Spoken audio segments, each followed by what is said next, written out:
Ulianza gitu.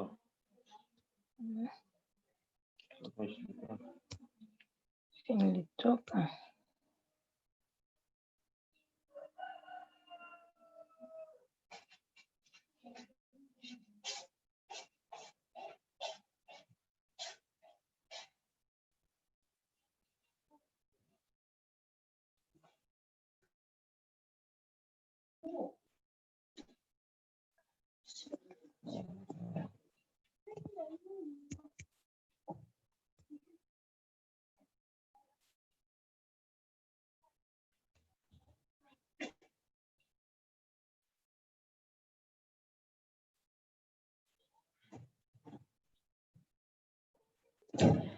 Yani inapitia China hapo. Naangalia kwenye YouTube.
Mtandao.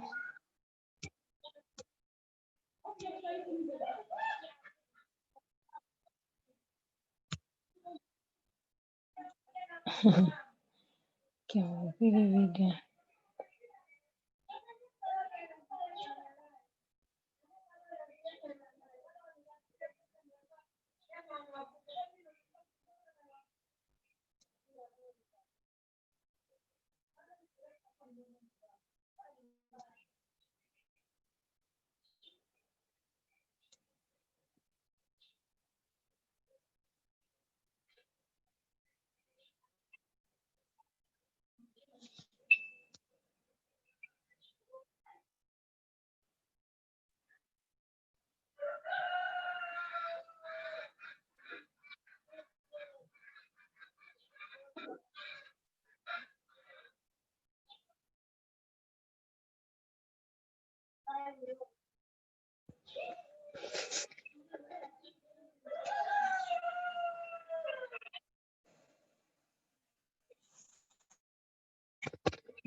Hadi kuku wamefika nchi zote.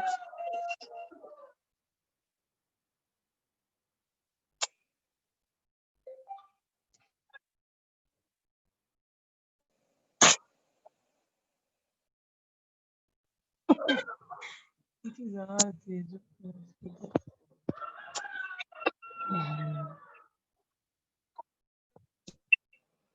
Tuxedo.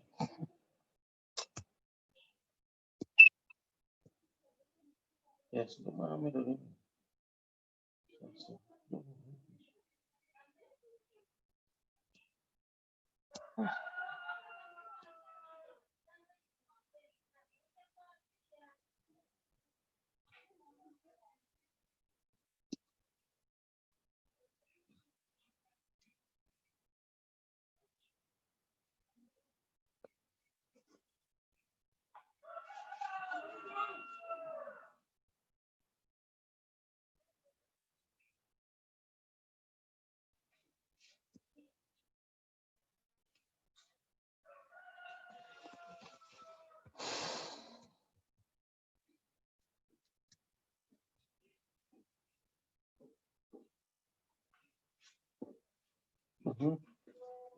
Yes, tunapiga mkanda.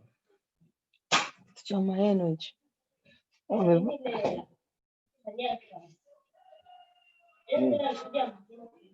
Haki ya Mungu yani. Sasa kwa nini usifanyie kazi? Kuna yuko ndani kuna hela. Weka. Mungu mkubwa. Asante kufanyia kazi. Mungu anaanza kuweka. Bado.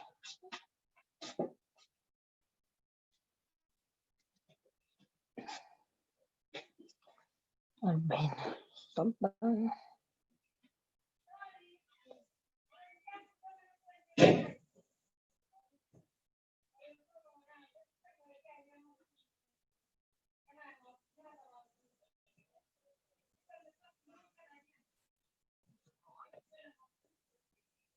Tajua naongea.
Nipigia chapati.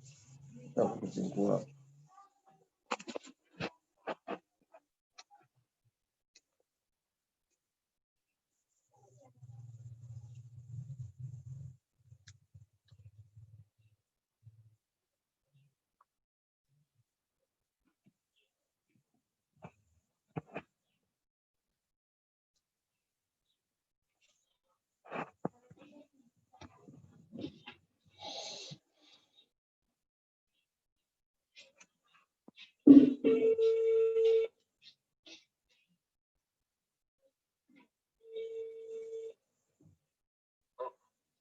Prof vipi prof bwana? Salama prof, habari? Mtoto wa jambo? Anaitwa nani esi? Anaitwa nani mtoto? Niko. Sasa baba Niko. Baba Niko vipi? Hujazoea kuita baba nani? Sasa baba Niko, hebu niangalie vizuri hesabu zako. Kwa sababu wewe unanichanganya. Yaani hizo tarehe 3 mtu kila mmoja kuna watu wawili au kuna Alex na Jura alichukua milioni moja. Umeelewa eh? Alafu yule mwingine wa milioni 2 Dino. Umeona eh? Kwa hiyo nimekulipa kwenye akaunti yako umeweka na kiasi.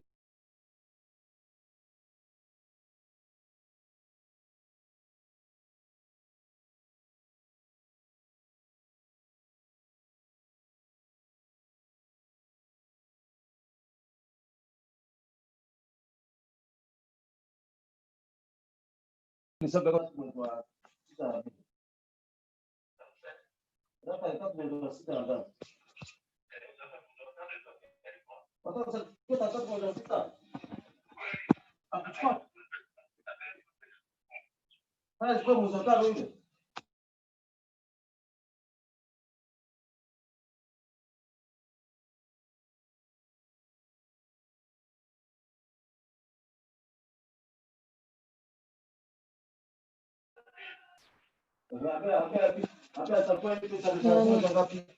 Unaongea kwa sauti sasa. Sio imesha juzi hapo mna sita. Napitwa.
Nimekikaa.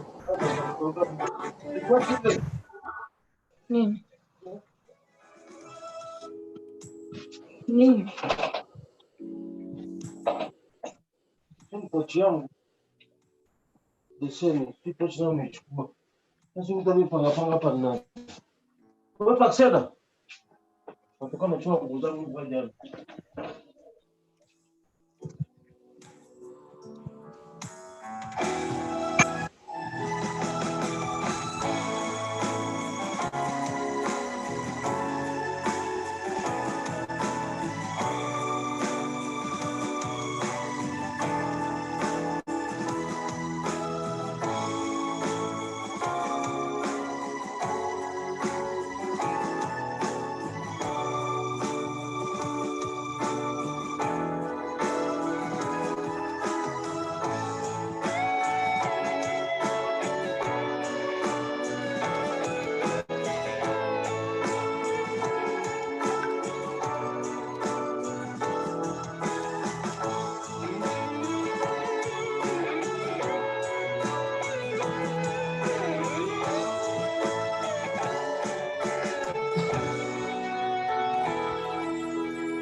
Hapa.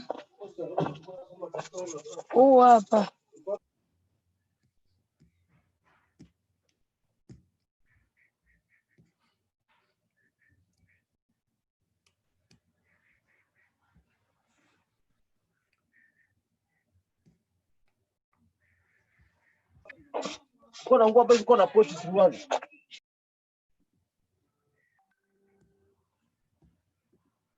Unaona pochi kwa ndani sawa.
Halo Bu, Bu,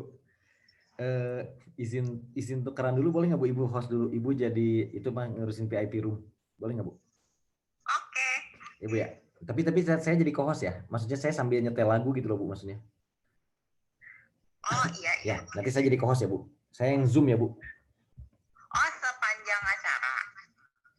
Boleh aja sih Bu, kalau sepanjang acara juga boleh sih. Ini speaker Bapak nyala. Hah? Oh iya Bu, maaf Bu.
Dia nini? Halo Ji. Dia ini apa kabar? Aku baik-baik aja, sehat. Kamu gimana Ji? Iya, aku ada online tapi nggak bisa ikut.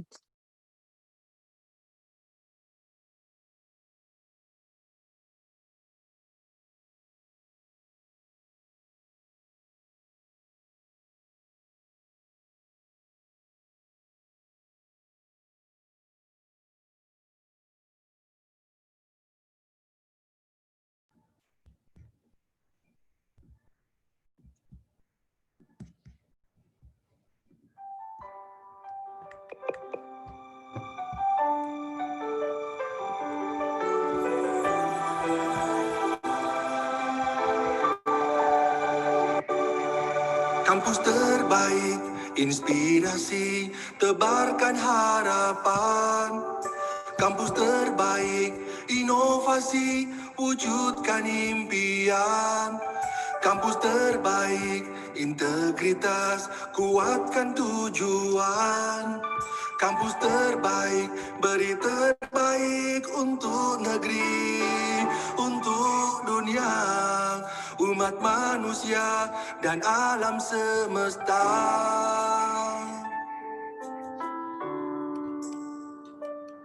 Mari bersama hadirkan masa depan dalam langkah dan pikiran agar selalu terdepan, berbekal ilmu dan jiwa pengabdian.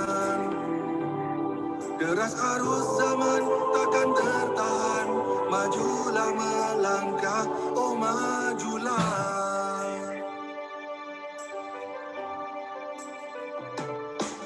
Kampus terbaik, inspirasi, tebarkan harapan. Kampus terbaik, inovasi, wujudkan impian. Kampus terbaik, integritas, kuatkan tujuan. Kampus terbaik, beri terbaik untuk negeri, untuk dunia, umat manusia dan alam semesta. Mari bersama hadirkan masa depan dalam langkah dan pikiran agar selalu terdepan, berbekal ilmu dan jiwa pengabdian. Deras arus zaman takkan tertahan, majulah melangkah, oh majulah.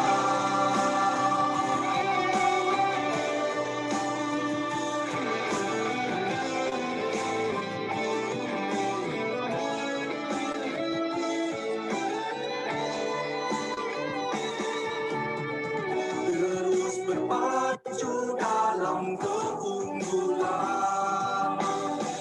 Rica pembelajar untuk kehidupan. Inilah semangat baru, tekad raih kesempatan, wujudkan kampus terbaik selamanya.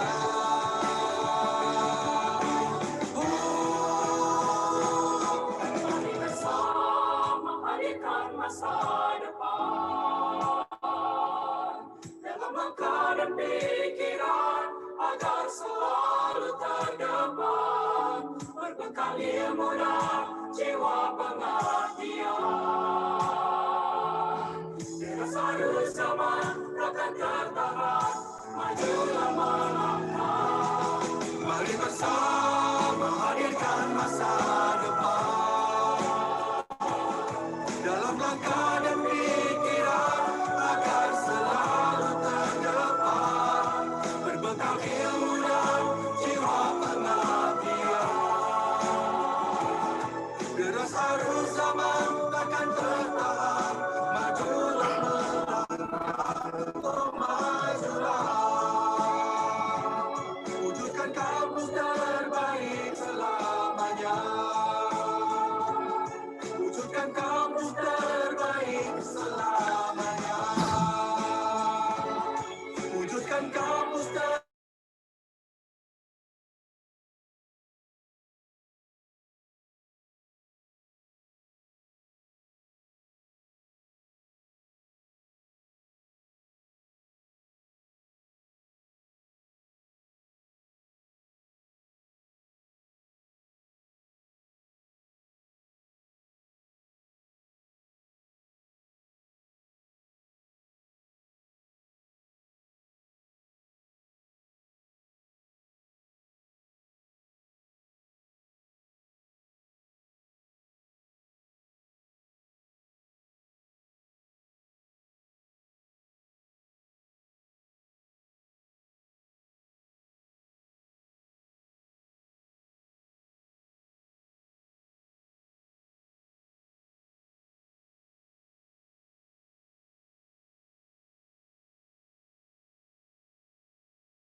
Majulah melangkah, oh majulah.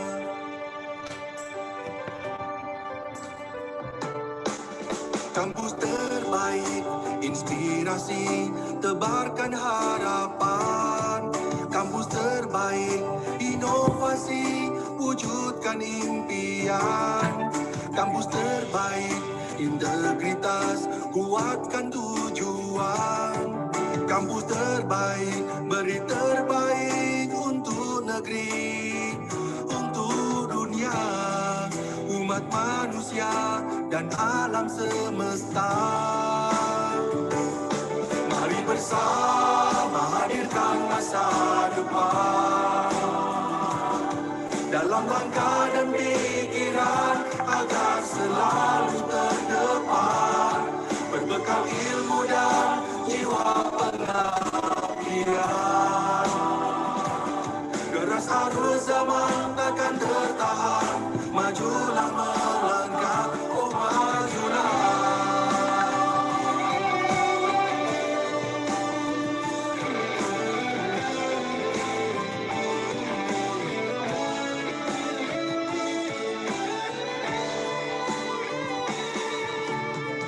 Terus berpacu dalam keunggulan,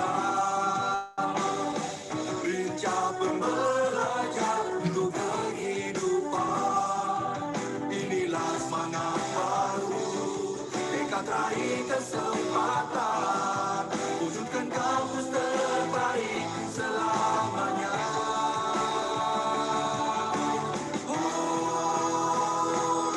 Mari bersama hadirkan masa depan dalam langkah dan pikiran agar selalu terdepan, berbekal ilmu dan jiwa pengabdian.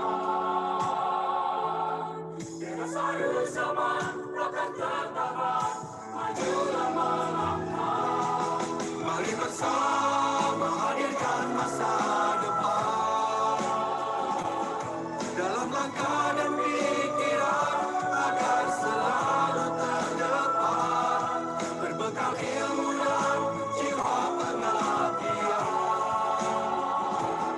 Deras arus zaman takkan tertahan, majulah melangkah, oh majulah. Wujudkan kampus terbaik selamanya. Wujudkan kampus terbaik selamanya. Wujudkan kampus terbaik selamanya. Wujudkan kampus terbaik selamanya.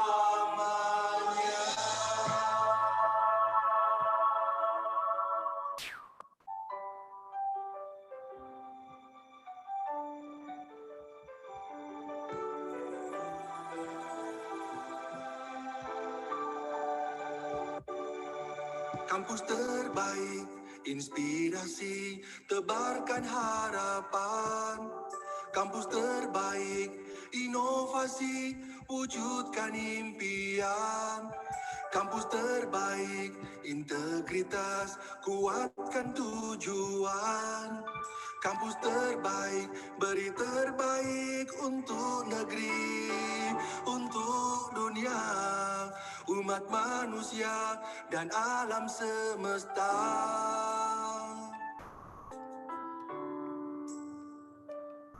Mari bersama hadirkan masa depan dalam langkah dan pikiran agar selalu terdepan, berbekal ilmu dan jiwa pengabdian. Deras arus zaman takkan tertahan, majulah melangkah, oh majulah.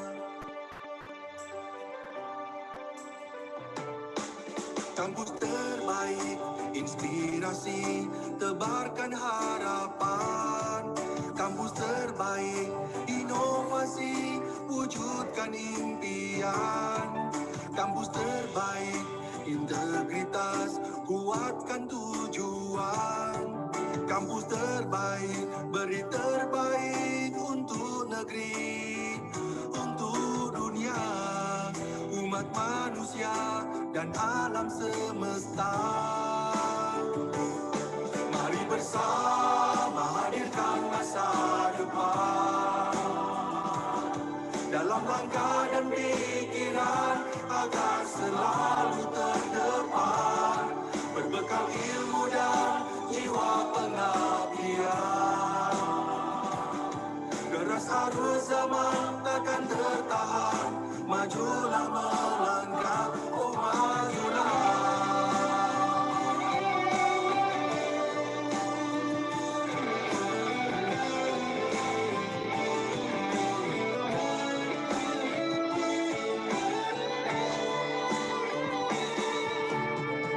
Terus berpacu dalam keunggulan,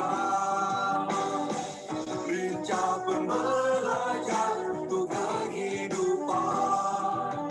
Inilah semangat baru, tekad raih kesempatan, wujudkan kampus terbaik selamanya.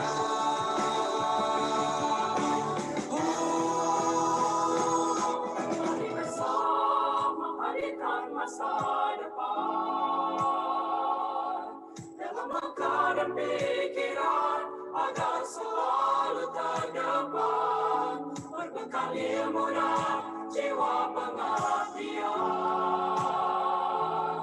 Deras arus zaman takkan tertahan, majulah melangkah. Mari bersama hadirkan masa depan dalam langkah dan pikiran agar selalu terdepan, berbekal ilmu dan jiwa pengabdian. Deras arus zaman takkan tertahan, majulah melangkah, oh majulah. Wujudkan kampus terbaik selamanya. Wujudkan kampus terbaik selamanya. Wujudkan kampus terbaik selamanya. Wujudkan kampus terbaik selamanya.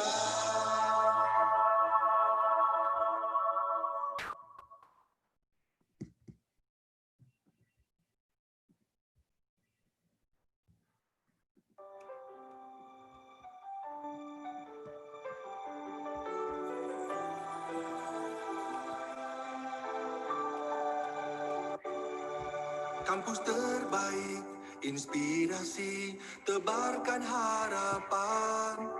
Kampus terbaik, inovasi, wujudkan impian. Kampus terbaik, integritas, kuatkan tujuan. Kampus terbaik, beri terbaik untuk negeri, untuk dunia, umat manusia dan alam semesta.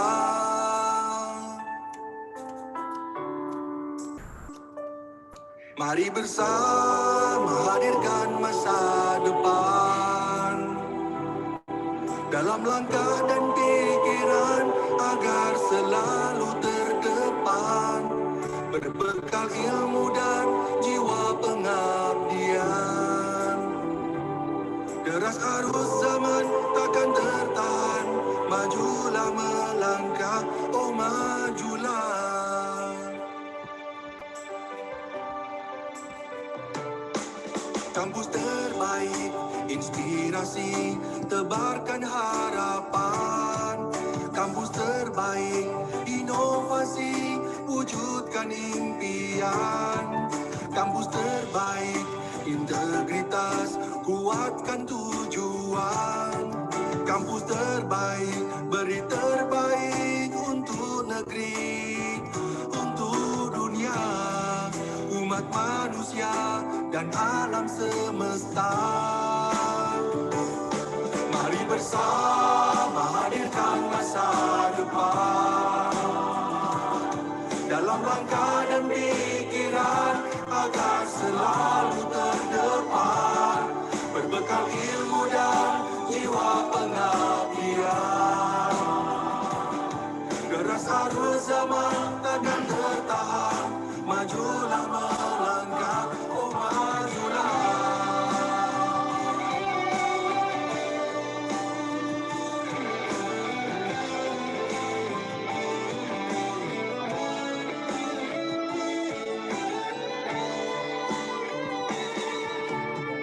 Terus berpacu dalam keunggulan, lincah pembelajar untuk kehidupan. Inilah semangat baru, tekad raih kesempatan, wujudkan kampus terbaik selamanya.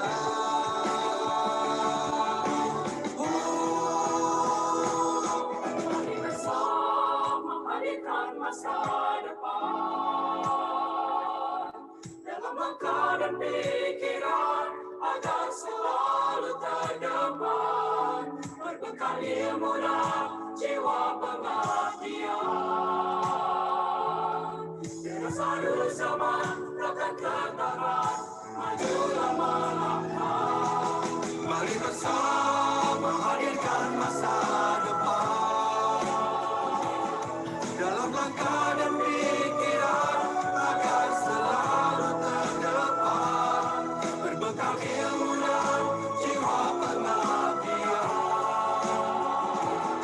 Deras arus zaman takkan tertahan, majulah melangkah, oh majulah. Wujudkan kampus terbaik selamanya. Wujudkan kampus terbaik selamanya. Wujudkan kampus terbaik selamanya. Wujudkan kampus terbaik selamanya.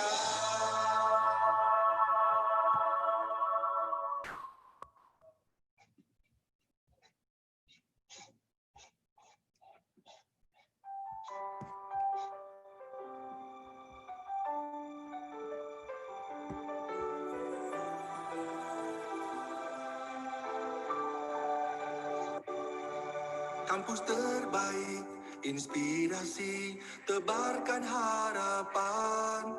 Kampus terbaik, inovasi, wujudkan impian. Kampus terbaik, integritas, kuatkan tujuan. Kampus terbaik, beri terbaik untuk negeri, untuk dunia, umat manusia dan alam semesta.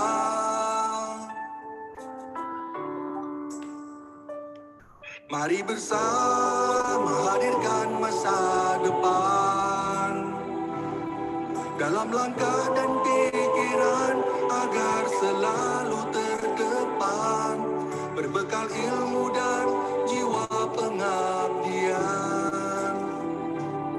Deras arus zaman takkan tertahan, majulah melangkah, oh majulah.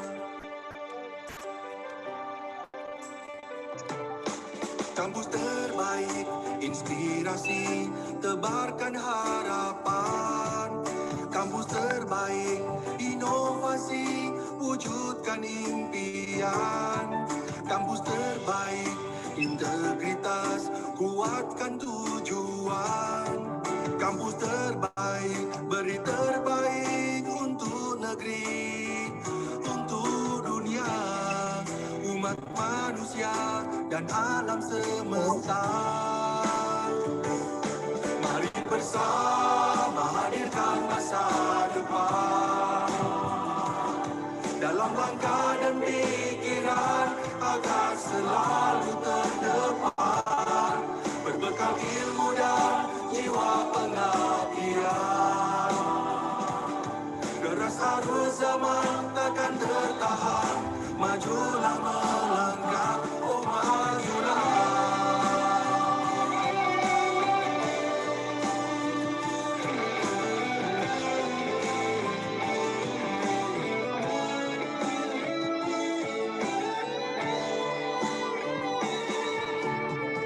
Terus berpacu dalam merancang pembelajar untuk kehidupan.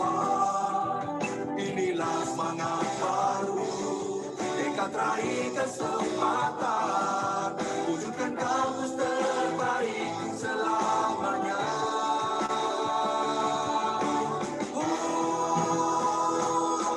Mari bersama hadirkan masa depan dalam langkah dan pikiran agar selalu terdepan, berbekal ilmu dan jiwa pengabdian. Terus harus zaman takkan tertahan, majulah melangkah. Mari bersama hadirkan masa depan dalam langkah dan pikiran agar selalu terdepan, berbekal ilmu dan jiwa pengabdian. Deras arus zaman takkan tertahan, majulah melangkah, oh majulah.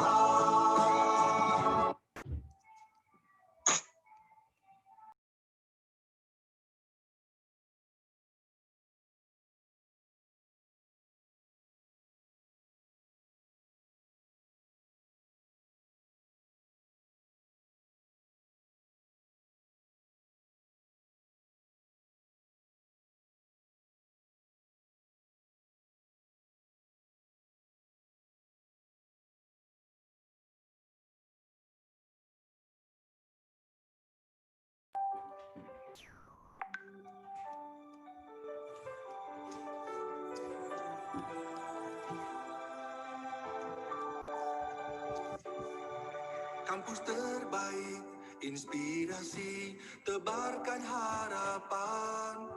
Kampus terbaik, inovasi, wujudkan impian. Kampus terbaik, integritas, kuatkan tujuan. Kampus terbaik, beri terbaik untuk negeri, untuk dunia, umat manusia dan alam semesta.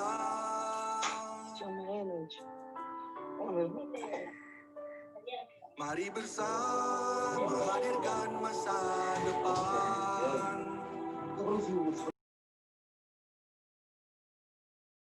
selalu terdepan, berbekal ilmu dan jiwa pengabdian. Deras arus zaman takkan tertahan, majulah melangkah, oh majulah.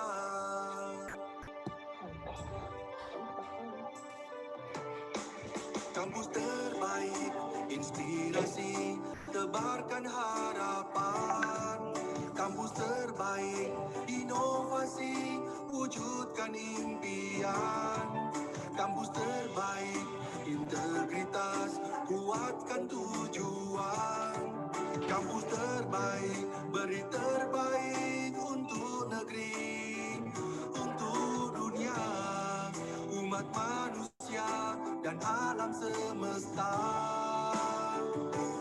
Mari bersama hadirkan masa depan dalam langkah dan pikiran agar selalu terdepan, berbekal ilmu dan jiwa pengabdian. Deras arus zaman takkan tertahan, majulah melangkah, oh majulah.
Prof vipi prof bwana? Salama prof, habari? Mtoto wa jambo. Anaitwa nani asi? Anaitwa nani mtoto? Niko. Sawa baba Niko. Baba Niko vipi? Hujazoea kusema baba nani? Sasa baba Niko, hebu niangalie vizuri hesabu zako. Sababu wewe unanichanganya. Yaani hizo tarehe 3 mtu kila mmoja kuna watu wawili au kuna Alex na Jura. Arni di muted semua aja Bu, unmuted semua. Hapo yule mwingine ana milioni 2 dino. Unaona eh? Kwa hiyo ndio karena gini itu mungkin panennya dia Pakai bahasa India, woi. Dan mute semua. karena gini itu mungkin panennya dia Dan mute semua.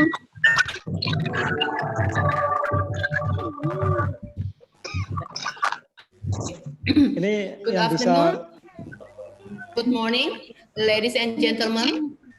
I have your attention, please.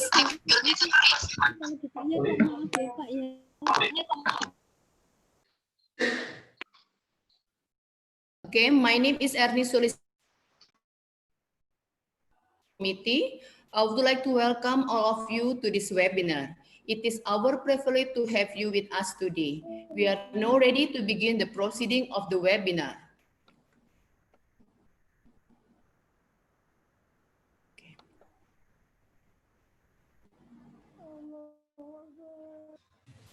Excellency, distinguished guests, participants, ladies and gentlemen. Assalamualaikum warahmatullahi wabarakatuh. Good afternoon, and we are delighted to welcome you to the 7th webinar of College Vocational Study, IPB, entitled Prospect of Animal-Based Protein and Aquaculture Farming for the Future. We appreciate you taking time of your busy schedule to join us today in the 7th webinar. This webinar is part of the second summer course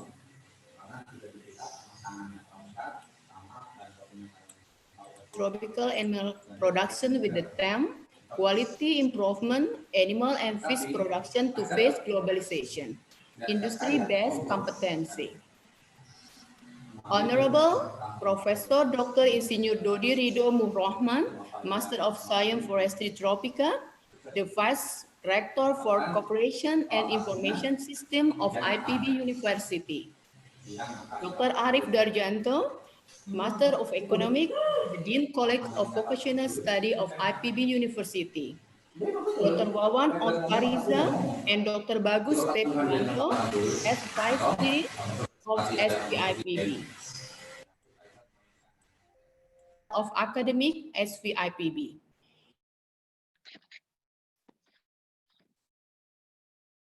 PhD from Ngem Polytechnic Singapore. University partner from Melbourne Polytechnic Australia, Van Hol Leerstein University of the Philippines, Gerard City, Politeknik Pembangunan Pertanian, and Sekolah Tinggi Perikanan Indonesia. Distinguished participant, lecture student around the world. In the time of pandemic, this summer course program consists of 4 international contributed by academia and industry. The summer course has lecture, discussion, virtual field trips, culture extension, many more. The summer school program to bring together industry and students from Indonesia and partner university from other countries. It provides a great opportunity for prospective participants to learn and to share the experience in dealing with the quality improvement of animal and fish production to face globalization. Also, it is expected to learn how vocational education take a role through improving human resources by applying industry-based curricula. Ladies and gentlemen, let me introduce you to the agenda of this webinar. The first opening speech delivered by Dr. Wawan Oktariza, Vice Dean for Resources, Collaboration and Development, College of Vocational Study, IPB University. And the second opening speech will be delivered Vice Rector for Corporation and Information System of IPB University, Professor Dr. Insinyur Dodi Ridho Murrohman. The first speaker, Mr. Sanmugam Nevelepan from N Polytechnic, and the second speaker, Dr. Insinyur Arif Darjanto, the Dean College of Vocational Study. The discussion will be moderated by Mrs. Ima Kusumastanti, Sarjana Perikanan, Master of Science.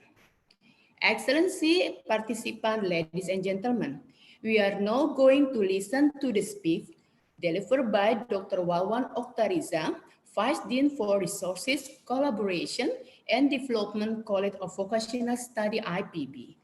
Ladies and gentlemen, please welcome Dr. Wawan Oktariza. The floor is yours. Yes.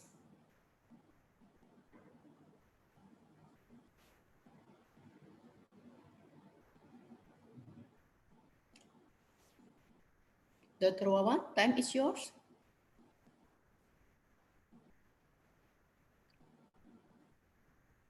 Okay, thank you, Dr. Eni. Can you Yes. hear my speech? Hello? I can hear. Yeah, it's clear. Terdengar. Ya, clear. Okay. I will repeat my speech. Assalamualaikum warahmatullahi wabarakatuh. Good afternoon and best wish for all of us. The Honorable Professor Dr. Dodi Ridho Murrohman, Vice Rector for Cooperation and Information System IPB University, Dr. Arif Daryanto, Dean of Sekolah Vokasi IPB, also as a speaker for this webinar, Dr. Bagus Priyo Purwanto, Vice Dean Vokasi IPB University, Mr. Sanmugam Nepiliapan, PhD from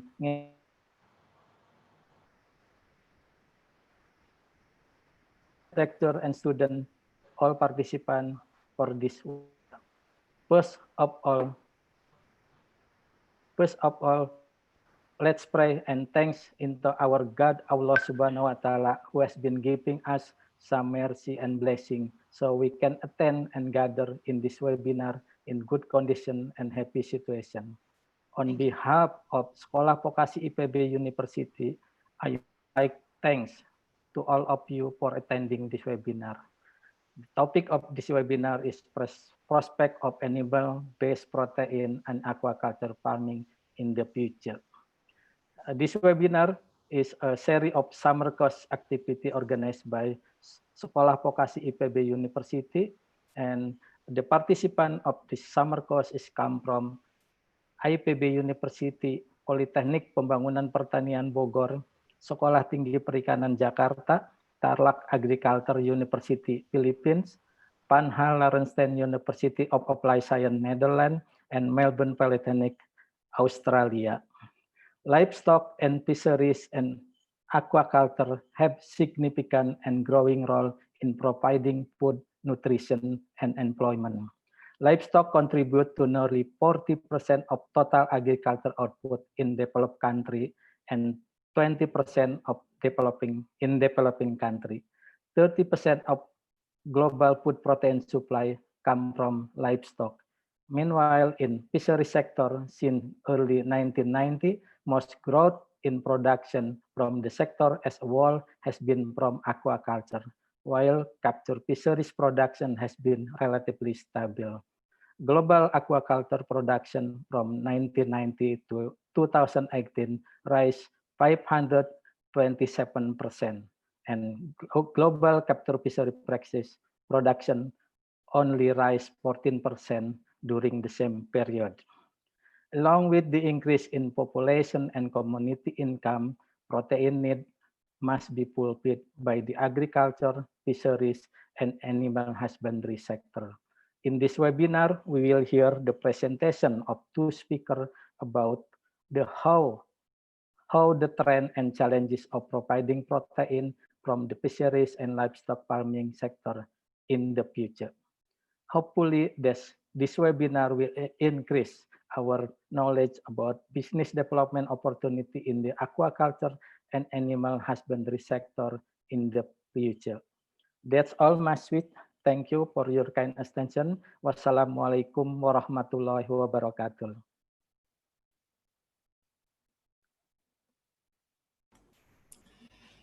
Thank you, Dr. Wawan Oktariza, for the opening speech. Excellency, distinguished guests, participants, ladies and gentlemen.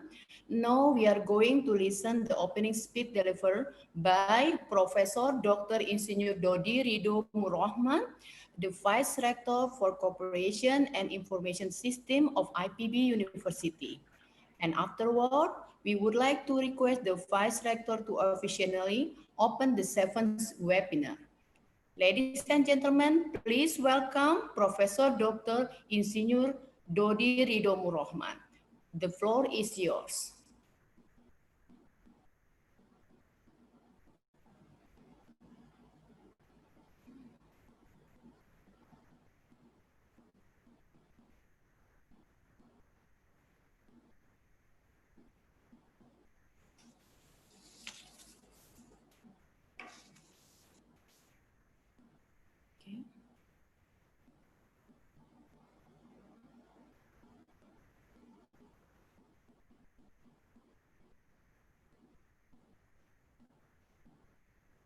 Dr. Dodi.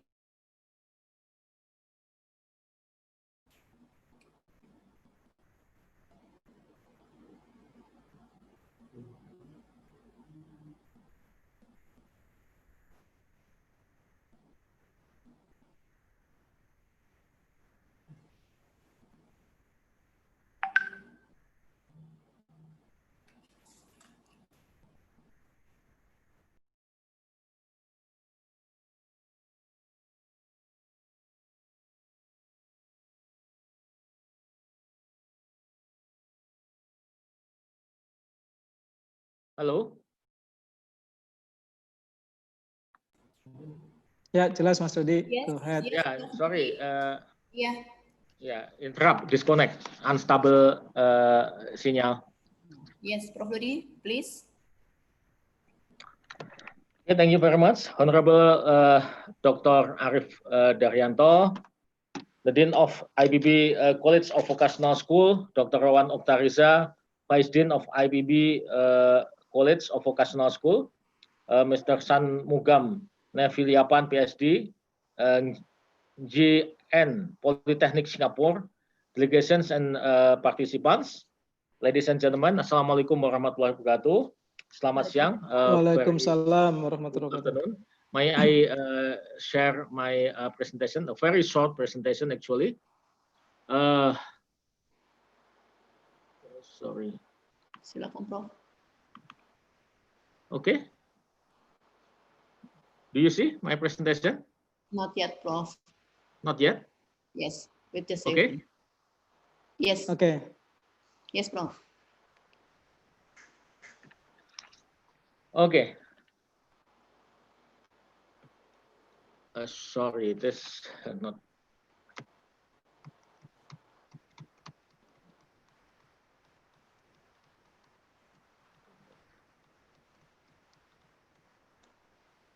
Okay.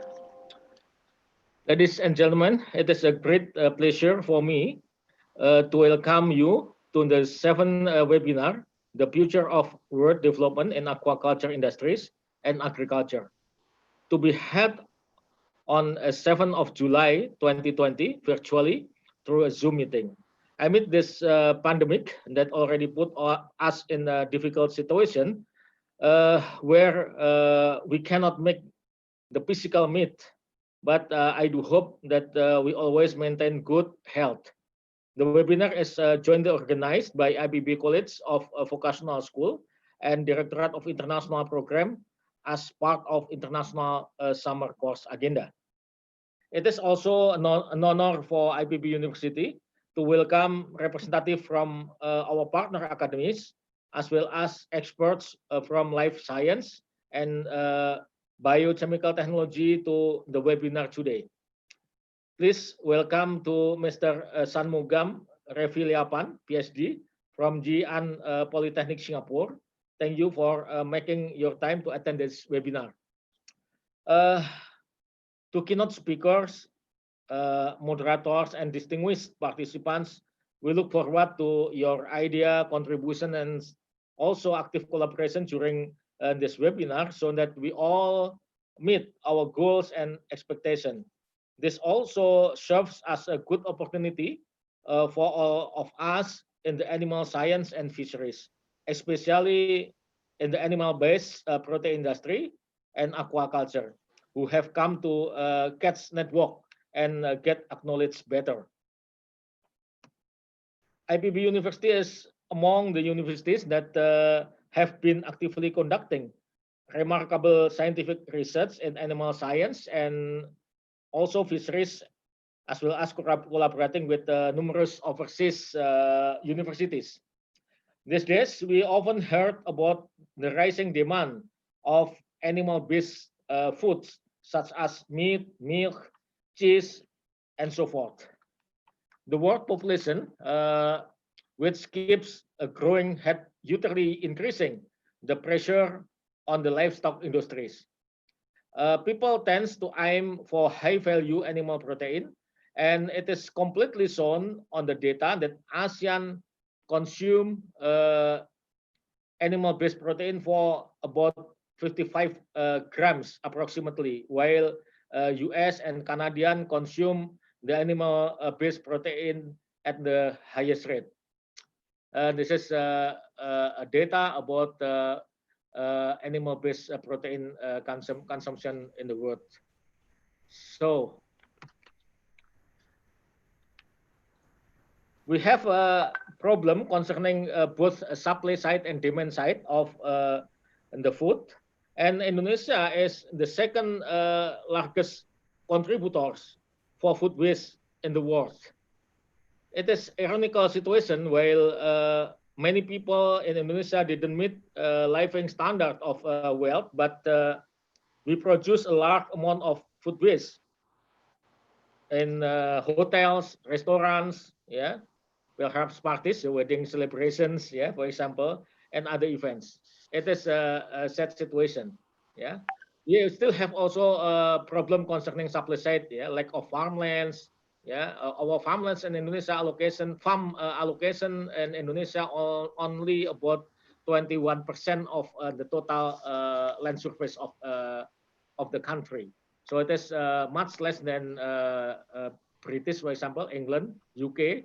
UK allocate about 70% of their surface land for agriculture. Yeah, Australia, America allocated about 50%. Yeah, even more than 50% for agriculture. But Indonesia, which is the land surface is actually not very big. Yeah, only 189 million hectare.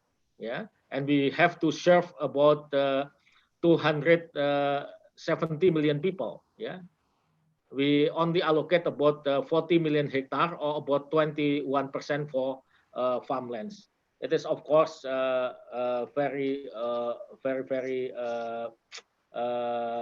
low, yeah, allocation of farmlands. And then we still have also a problem with inefficient of production, inefficient of harvesting, and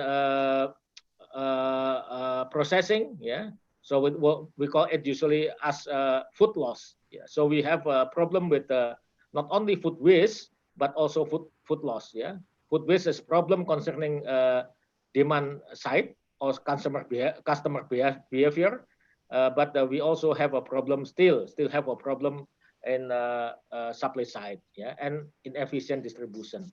It is a problem of our food in Indonesia and perhaps also in other worlds. So how about the future of global food? We may put our thoughts on aquaculture. Do you ever think about the fishes, clams, and any aquatic products we often eat might come from unsustainable fishing practice or illegal fishing? What is unsustainable fishing practice? Overfishing, bycatch, using of explosive things, etc., etc. There are kinds of unsustainable and bad methods for fishing. This cause environmental consequences. So we have to think forward on how to keep our ocean safe for its biodiversity, but also can provide the fish demand. Aquaculture or aqua farming or farm seafood offers a healthy and eco-efficient protein source. Aquaculture is inherently, sometimes even more sustainable than agriculture. On the other hand, aquaculture must increase to meet a global demand for fish. FAO predicted that in 2030, the global demand for fish will increase to nearly 172 million tons. This is the chance for us to develop aquaculture industry early. The workshop will strive to offer plenty of networking opportunities, providing you with the opportunity to meet and interact with the academicians, scientists, and researchers, friends, and colleagues. That's all from me. Without further ado, by saying Bismillahirrahmanirrahim, I officially open this webinar. I sincerely hope it will be a massive success. I wish you a most fruitful day with interesting discussions and exchange knowledge. Thank you very much. Thank you. Terima kasih. Thank you very much, Prof. Dodi Murrahman, for opening speech and willingness to open of our webinar. We are now continuing our webinar to the next agenda, which is to hear the presentation, which we deliver by two speakers. The first speaker is Mr. Sanmugam Nevilapan, PhD from Ngeen Polytechnic, Singapore. And the second speaker is Dr. Insinyur Arif Darjanto from College of Vocational Study, IPB University. The webinar will be moderated by Mrs. Ima Kusumanti, Sarjana Perikanan Master of Science. Before we start, let me read her curriculum vitae. She graduated from Department of Fishery Resources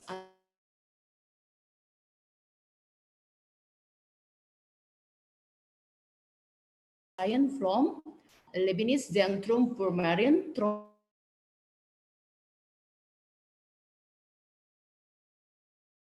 her reason of interest tropical. Ladies and gentlemen, please welcome Mrs. Ima Kusumanti, Master of Science. The floor is yours. Thank you, Mrs. Ernie. Assalamualaikum warahmatullahi wabarakatuh. Good morning for Europe participants and good afternoon for Asia and Australia participants. Ladies and gentlemen, let me introduce myself. My name is Ima Kusumanti as the moderator of today's webinar. I am very pleased to be here and welcome all of you to this webinar series. The topic of this international webinar series is about the prospect of animal-based protein and aquaculture farming for the future. We have two distinguished speakers. The first one is Mr. Sanmugam Nevilapan, PhD. He's a lecturer from Ngeen Polytechnic, Singapore, and he will present about the future aquaculture in Singapore. And the second speaker is Dr. Insinyur Arif Darjanto, MHA. He's the Dean of College of Vocational Studies, IPB University, and also a young professor, University of New England, Australia. And he will talk about improving competitiveness of the animal protein industry in Indonesia. Welcome, Mr. Neville and Mr. Arif. Before the presentation begins, let's know the regulation, how the presentation will be going on. We will split into two sections. First, I would like to give the first time to the first speaker, Mr. Neville, to present the material for about 20 until 30 minutes and directly with the discussion session. Because Mr. Neville cannot stay until the end of the program, And then the second session will continue with the second speaker, Dr. Insinyur Arif Daryanto. Before Mr. Neville start, please allow me to read his curriculum vitae. Mr. Neville graduated from Department of Zoology, Arumugam Pillai University, Tamil Nadu, India, and then continue with the Master of Science in the Department of Zoology in the same university, and then continue with the PhD in the School of Biological Sciences, National University. And then he continued with the advanced certificate in training and assessment in the Institute of Adult Learning. His experience, senior lecturer in the School of Life Sciences and Chemical Technology, Ngean Polytechnic, and also program coordinator, specialist diploma in bioinformatics and analytics.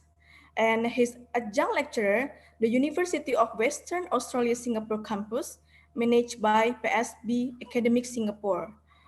Now, please welcome Dr. Sanmugam Neviliapan to give your talk.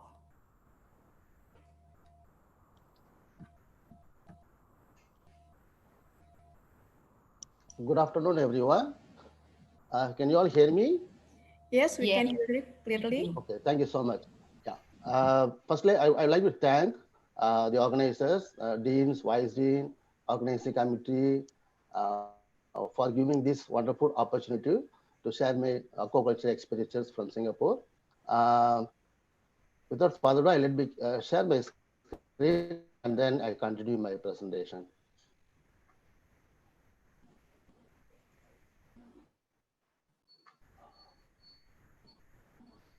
Can you all see my slides? Yeah. Can you see my slides?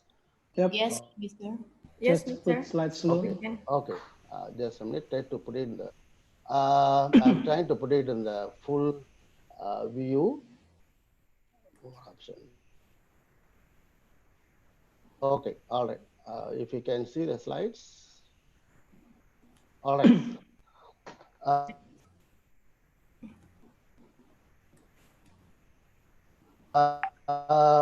So my titles look better than what I proposed to earlier.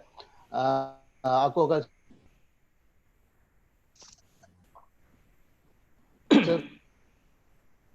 practices in Singapore. Some of you are short visit or long visit. People when they think about Singapore, when they think about and then the tall high-rise buildings, the international cuisines, different type of foods and so on.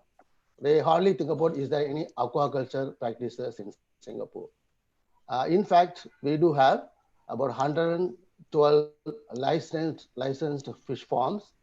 They produce only food fishes in Singapore. So I'm not including the ornamental fishes here, only the food fish farm. So basically of different capacities and then different types of farmings. Most of the farms are formed in sea and some of the farms formed in lands. Okay, comparing with the number, we have about 110 sea-based farms and about 10 or 12 land-based farms. So these are my outline for my sharing.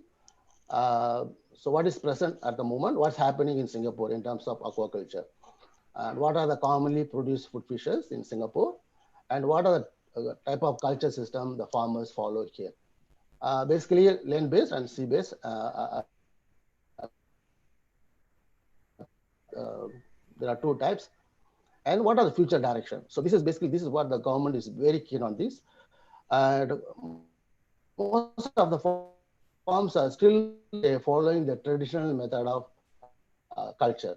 We don't have fishing here. We only have the farming. They still follow the traditional culture. Basically, if we go to the Jogus net cage farms, but now some of the farmers they're changing mindset, they're moving away from the traditional farming to the Internet of Things, monitors, some kind of to convert the traditional farming into a modernized farming. And then government has a target by 2030. I will discuss some research centers which are dedicated for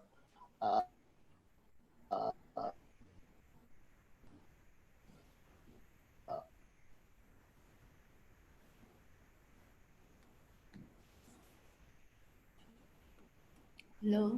Hello, Mr. Neville. related Okay. You can continue, Doc. R&D. Yeah. There are a couple of them in You can continue, Mr. Neville. Singapore. One is start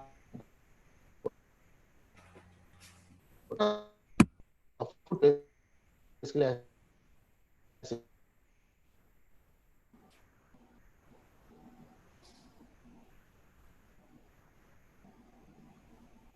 Hello, Mr. Neville. I know just Yeah.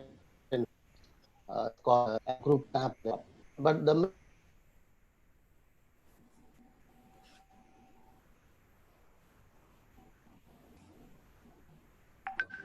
Mr. Neville, sorry, we can't hear you clearly because the connection unstable, maybe.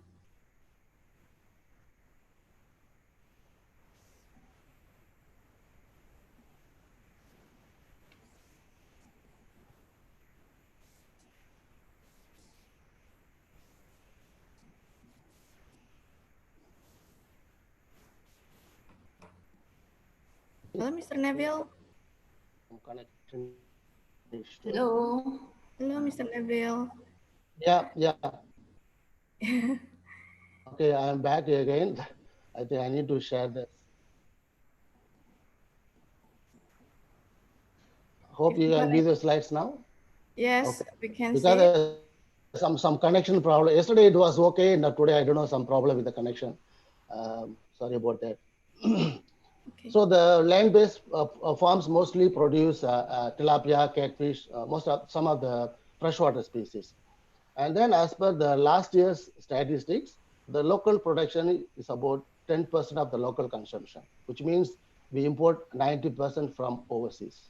So only we are able to produce at the moment 10%. So 90% coming from overseas, mostly from neighboring countries like Indonesia, Malaysia, and then Vietnam, and so on and so on. So this was the government trying to put in more effort in terms of research and then bring this production to at least to certain level. So this is basically the land-based the farm. If you go to Lim Chu Kang area, you can see this kind of farms. Generally, the tanks, what do you call the cement tanks? It can be square tanks or rectangular. And then what you see on the right side is the pond culture. So this is actually excavated farms. This is mainly used for the food fish, especially tilapia, catfishes, and so on. And companies, ornamental fish farms, they do have this kind of cement tanks, which actually very commonly used for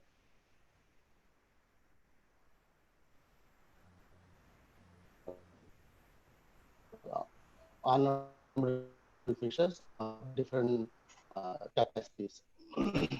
Southern waters of spring.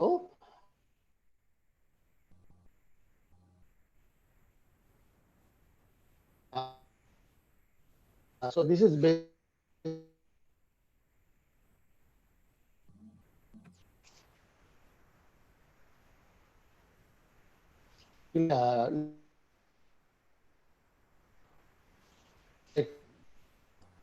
cage farming.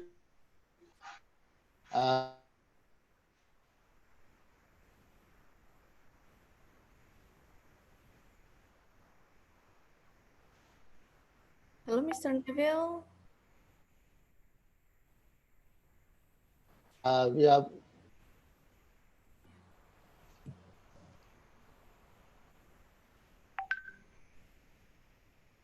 Mr. Neville, please. We can't hear you clearly. Might be you can stop the video. I mean your video to make the internet connection stable.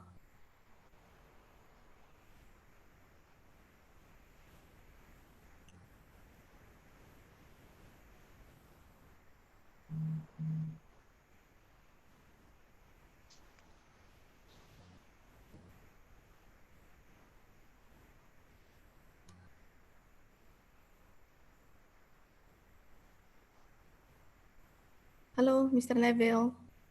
Are you still with us? Okay, so while waiting, okay, Mr. Neville is. Yeah, connection problem.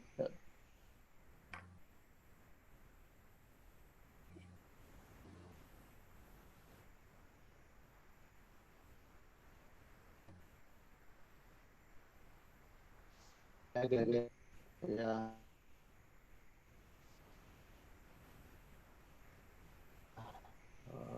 Okay. Have they for to do the full cycle of fish culture. They have the hatchery. Mr. Neville, can you share your screen? And then during the presentation, might be you can stop the video. Hello. Yeah, hello. Yeah. Yeah. I don't know what's the problem with the connection. Okay, but please, we're still waiting your material. Would you please to share your screen? Yeah. Yeah, thank you. Oh, I don't know why connections troublesome today. Sorry for that. Oh my God. Okay. All right. So they have the hatcheries, nursery, and then the crowd farming. So this farm basically they don't buy fry from the others. So they have their own breeding program. They have their own brood stock, and then they use their own fry to grow to the market size. So this is basically the a typical the Kelong type of fish farm. This is what if you go to Jagu states, you can see farm of this type nearly about 50 over. So this is more like a traditional farming. So basically they have the net cages and then surrounded by the wooden bars just to walk around and then feed the fishes and so on. So this is the this kind of farmer. Some of the farmers changing from this traditional farming to when you come to open cage cultures, so these are some of the environmental threats. As I mean, probably you may have the same issues as well. Algae blooms. So this is what happened about 2013 and 2014.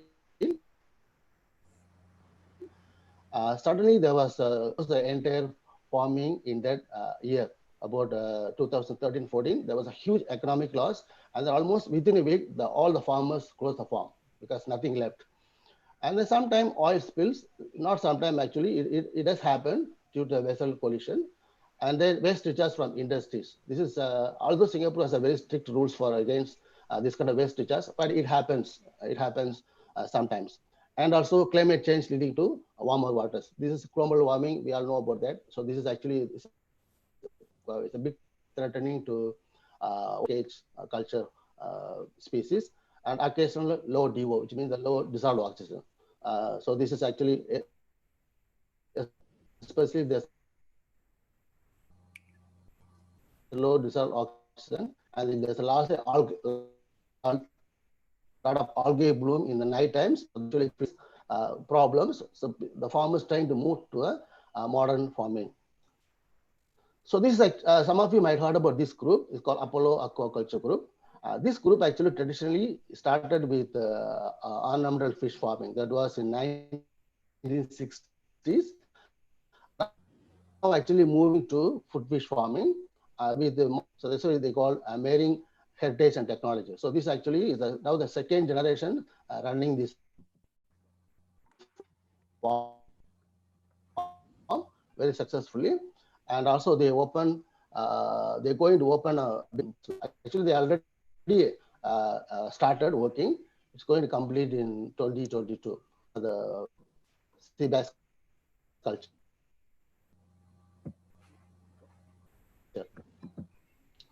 Fish farm. Land is a big issue. It's a very small island, so we can't afford to have a huge land for the aquaculture farming. So whatever land available, so we have to make it wisely. So basically what they do, they construct multi-tier buildings, and then each level they grow different type of fishes. So this is one of the new concept. Actually, it's been working very well. Vertical fish farm a few years ago. So the different levels, they have different cultures, and then the bottom level one, they have the different type of filtration materials, as you can see from the bottom diagram. So this is more like this is a what they call multi-tier RA aquaculture system. So Singapore is going from devices such as to control the water quality parameters and using the IoT technology.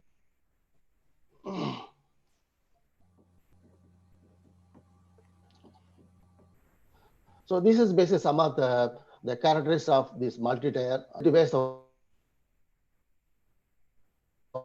Water basically you can filter it, then you can reuse it. So in a way, actually, it can water loss. Singapore, and also you can optimize loading of them in density. This is called intensive farming as well. And then also the system is compartmentalized, which means each tank is separated from the others, which means the water from one tank doesn't mix with the other tank. So in a way, actually, if there is any contaminations or any infection, the tank one, it doesn't affect the rest of the tank. Okay. And then they use like ozone and nanotechnology in terms of management. So for example, to filter the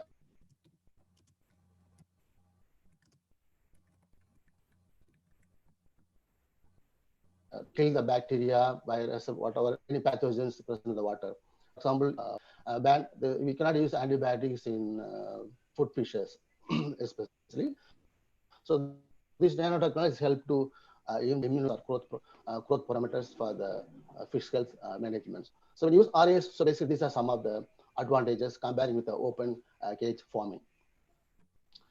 This is another form. It's called marine life aquaculture. So this is actually is a nursery farm. Started about, if I'm not mistaken, maybe about 6-7 years ago. So this is the one of the pioneer farm in producing fry, the larval fish.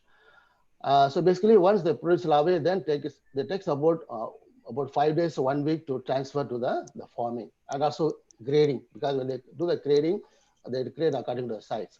Now they come up with this kind of technology. It's called automated pump grade count system, in which you should be able to grade the larvae according to different sizes, and then you can send it to the farming. So this can happen in the same day. You can actually sort so many thousands of fish larvae.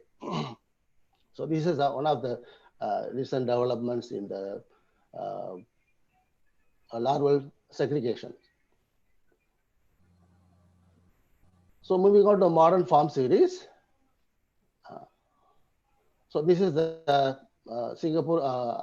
Basically, this is look at the rooftop, right? This is actually is a floating farm. It's a farm which is actually the rooftop, which is actually solar panel.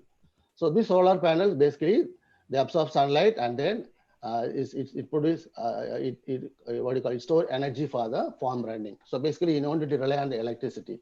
So you have to you can use the solar panel to cover whatever the power supply you need for the farm. And then there are farms also converted the barge into RAS farm, which you can. So this is what we call the closed containment system. So this is the one actually the Singapore focus more on that. By 30 coal means by 2030, the fish farms in Singapore they are expected to produce 30% of the local consumption. Now at the moment, it's only 10%. So the government's pumping money, a lot of money for research as well as for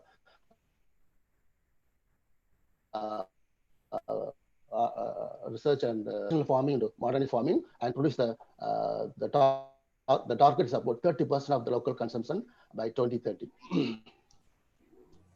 So this is the, I would say that at the moment, this is the topmost in terms of development. This is still in the pilot study. So this is basically a pouch. It's a pouch which converted into fully closed RAs, and basically the main advantage of this kind of system, you can pump the water from the sea, because this is seawater. You can pump the seawater and then filter it, then use for the fish culture. So this is basically, I would say that the most advanced technology at this moment in Singapore, but still under the pilot study. They do have some issues, something like how to effectively remove the nitrogen from the challenges they are facing. And the production expecting about 160 to 170. So this is, if we look at inside the pouch, so this is what you see there. These are circular tanks for the food fish culture, and then so they have the reservoir tanks to pump the water from the sea, and then they have the filtration system. This is I would say completely automated. It's completely automated. You need just few people to monitor. So you don't need so many workers to put it here actually. Yeah, so by 30, the vision is basically to produce about 30% of the Singapore nutritional needs, not only fish, also the agricultural products, like other crops. So by converting this, what you call the traditional farming, so they aim to produce about this much in 2030. So if currently what you call the local farmers, they have this kind of challenges. So sometimes there's any algal bloom or any toxic in the waters, how to save the fish. Basically, they use this kind of nets to save the fish. And then if there's any oil spillage, basically they use the absorbance pad. Sometimes in terms of very low dissolved oxygen, basically they use the oxygen cylinders. These are some of the what you call the preventive measures to prevent the fish from any emergency situation. Okay, so this fish farm is called Fish Farmer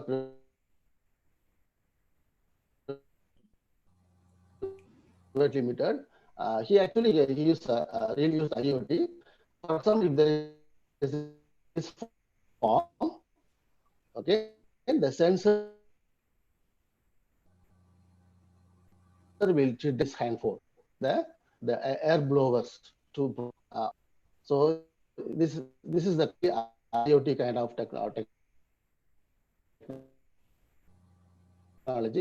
So you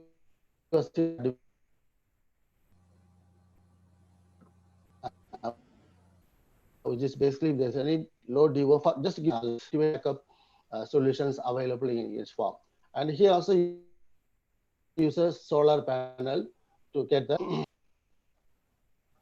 Okay, so this is just a transformation from coastal farming to the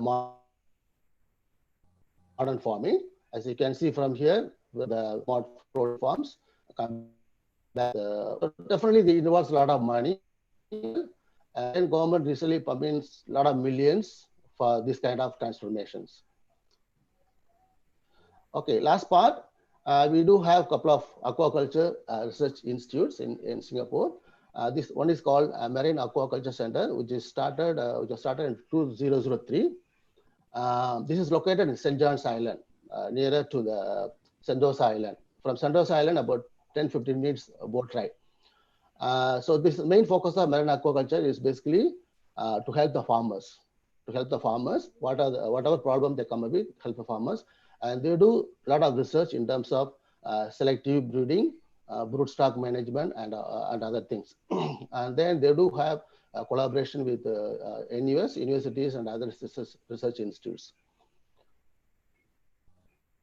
So this is one of the facilities. This is basically the hatchery, okay, the hatchery area of the what do you call the MAC? Shortly we call MAC.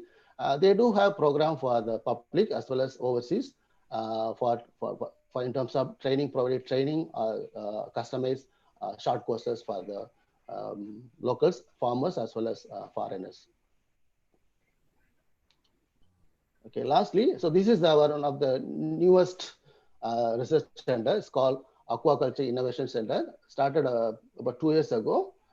This is a kind of consortium which consists of about 9 institutes. Neon Poly is one of them.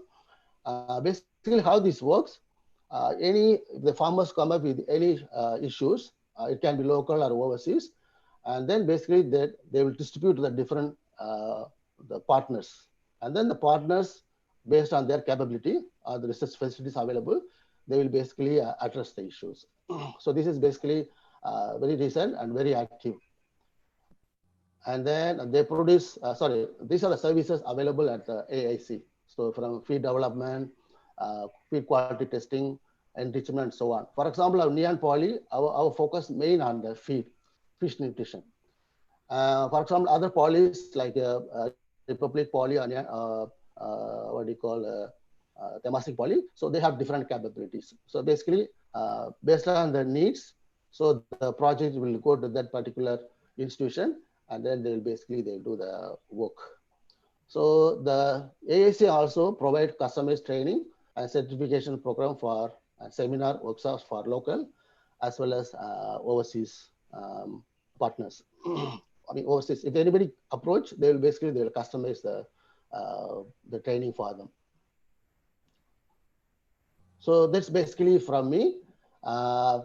Just overview of aquaculture practices in Singapore.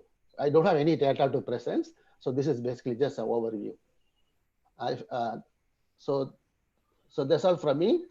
I'm happy to attend if there's any questions. Okay, thank you, Mr. Neville, for giving such informative and interesting presentations. So ladies and gentlemen, I have already question here. Yeah. Yeah, it's from the first questions come from Diva Antonio. He's asking about if the technology is applied in catfish, how about the price? Because we know that the catfish price is cheap rather than the other fish. Exactly. Yeah, Yes. that's a very good question. This is always the problem when you invest so much money on the infrastructure. Definitely, the cost of the fish going to be high also, right? So for this kind of thing, when you use the invest a lot of technologies, you have to choose the fish also. Catfish definitely in Singapore case is a low-end fish. Probably you would look for something grouper, snapper, sea bass. So that's actually a high-end price. Okay, there's a price is much different than the catfishes. But all this technology basically they're focusing on the marine fish, not on the catfish actually. For example, the closed containment system I talk about. So that is actually focusing on the grouper, snapper, and catfishes. Again, the price cannot be cheap also. But it's a matter of the initial investments, you have to spend a lot. But if you put it in a long term, it's a long term as sustainable production and high intensity stocking, you should be able to sell up at a good price. I mean, you can make some money in a sense.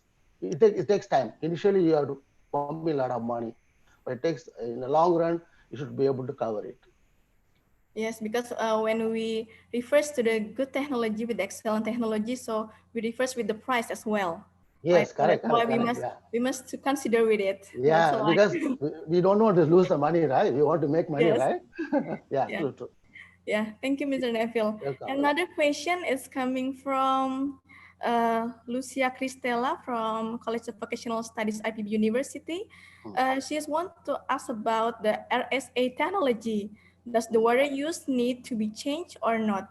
If necessary, when should the water be replaced? Okay, So RAS basically, you when compared with normal culture, RAS, you have the generally the RAS like this. You have the fish culture system, and then go to the mechanical filter, which try to filter out all the floating or the solid particles. Then it go to the biological filter, which convert the organic ammonia nitrate into the next toxiform, and then again go to ozone filter.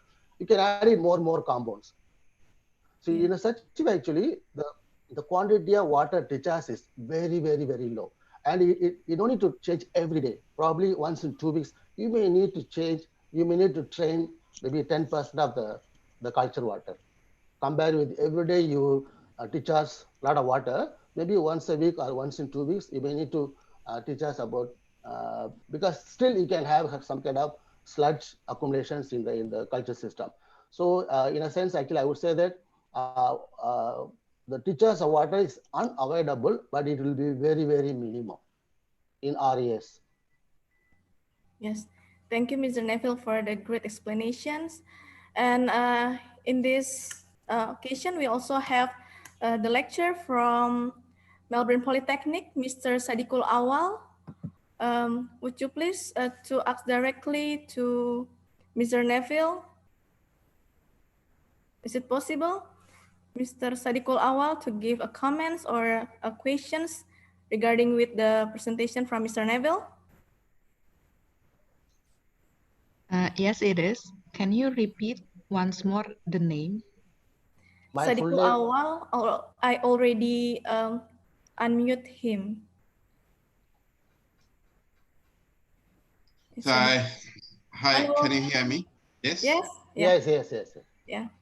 I was just asking a question. You talked about nanotechnology in fish health management. Yeah. What nanotechnology did you actually talk about? Well, actually, I don't have the direct experience with nanotechnology, but these are the formats. Basically, they want to, for example, in terms of feed enrichment, so they can use like a convert the what do you call the useful growth parameters. Of course, it's heavily used for in antibiotics, the nanotechnology. But in this case, in Singapore, the antibiotics places some antibiotics in feed for what do you call food fishes are banned, not allowed. So they actually trying to incorporate in terms of promoting the fish health by adding some growth stimulants or immunostimulants in the form of nanoparticles. That's what I believe from the farming side. Yeah. And also, I have another question. Like you have said that growing aquaculture and mariculture and floating birds. Do you think that it will be sustainable? What about waste discharge in the sea, like waste, nitrogenous waste, diseases, so many things? Correct. What do you think? Correct. This is the because as I mentioned earlier, this is a pilot study. This is one of the main issues the barge closed containment system facing it, especially the nitrate removal. In fact, 2 months back, I went to one of those farms for the kind of discussions. So they're looking for some kind of efficient way to by using some membrane technology or something to remove the nitrate before released into the sea. Because if they don't remove the nitrate efficiently, it's going to cause problem in the blooming algae and other stuff. So this is one of the challenges at the moment they're facing. Thank you very much. In my opinion, the main challenge, we have actually destroyed the natural productivity of our resources, from water, from soil. So if we cannot enhance the natural productivity of our soil, of our water, I think it would be really difficult to achieve the real sustainability. Or yes, correct. In Singapore, the land is the scarcity of land. So that's why they're trying to use the coastal area. Is there potential? We can try to use that area as fish production. So land-based culture again, and then is leasing. So the government will give you the land for a certain years. After that, they may want to take their land back for different purposes. So there are a lot of what you call limitations when you want a land-based farming in Singapore. They were the Can I actually ask another question? Sorry, moderator. Yes, the last question. Is it Okay. okay? Sorry, Yeah. this is not question. This is really not question. Not this is Okay. my A comment? this is observation. Okay. I'm really very upset, bit stressed. Now we are all suffering from COVID, Corona. And Corona causing us hypoxia because it's actually we are suffering, people suffering from lack of oxygen. And that's why COVID is so dangerous, people panic. Just think about our future, in 50 years' time or 60 years' time, when the whole world will go under the hypoxic situation, which has been already occurred in the sea. If you dive down in the sea, Gulf of Mexico, Indian Ocean, thousands of kilometers, no oxygen, very limited amount of oxygen, less than 2 ppm. So if we just like grow mariculture on the floating birds or cage culture or, this type of thing, what do you think? Will more actually contribute that hypoxic situation, and that from hypoxic situation, it will come to anoxic situation. And another alarming thing, it was only restricted to the marine environment.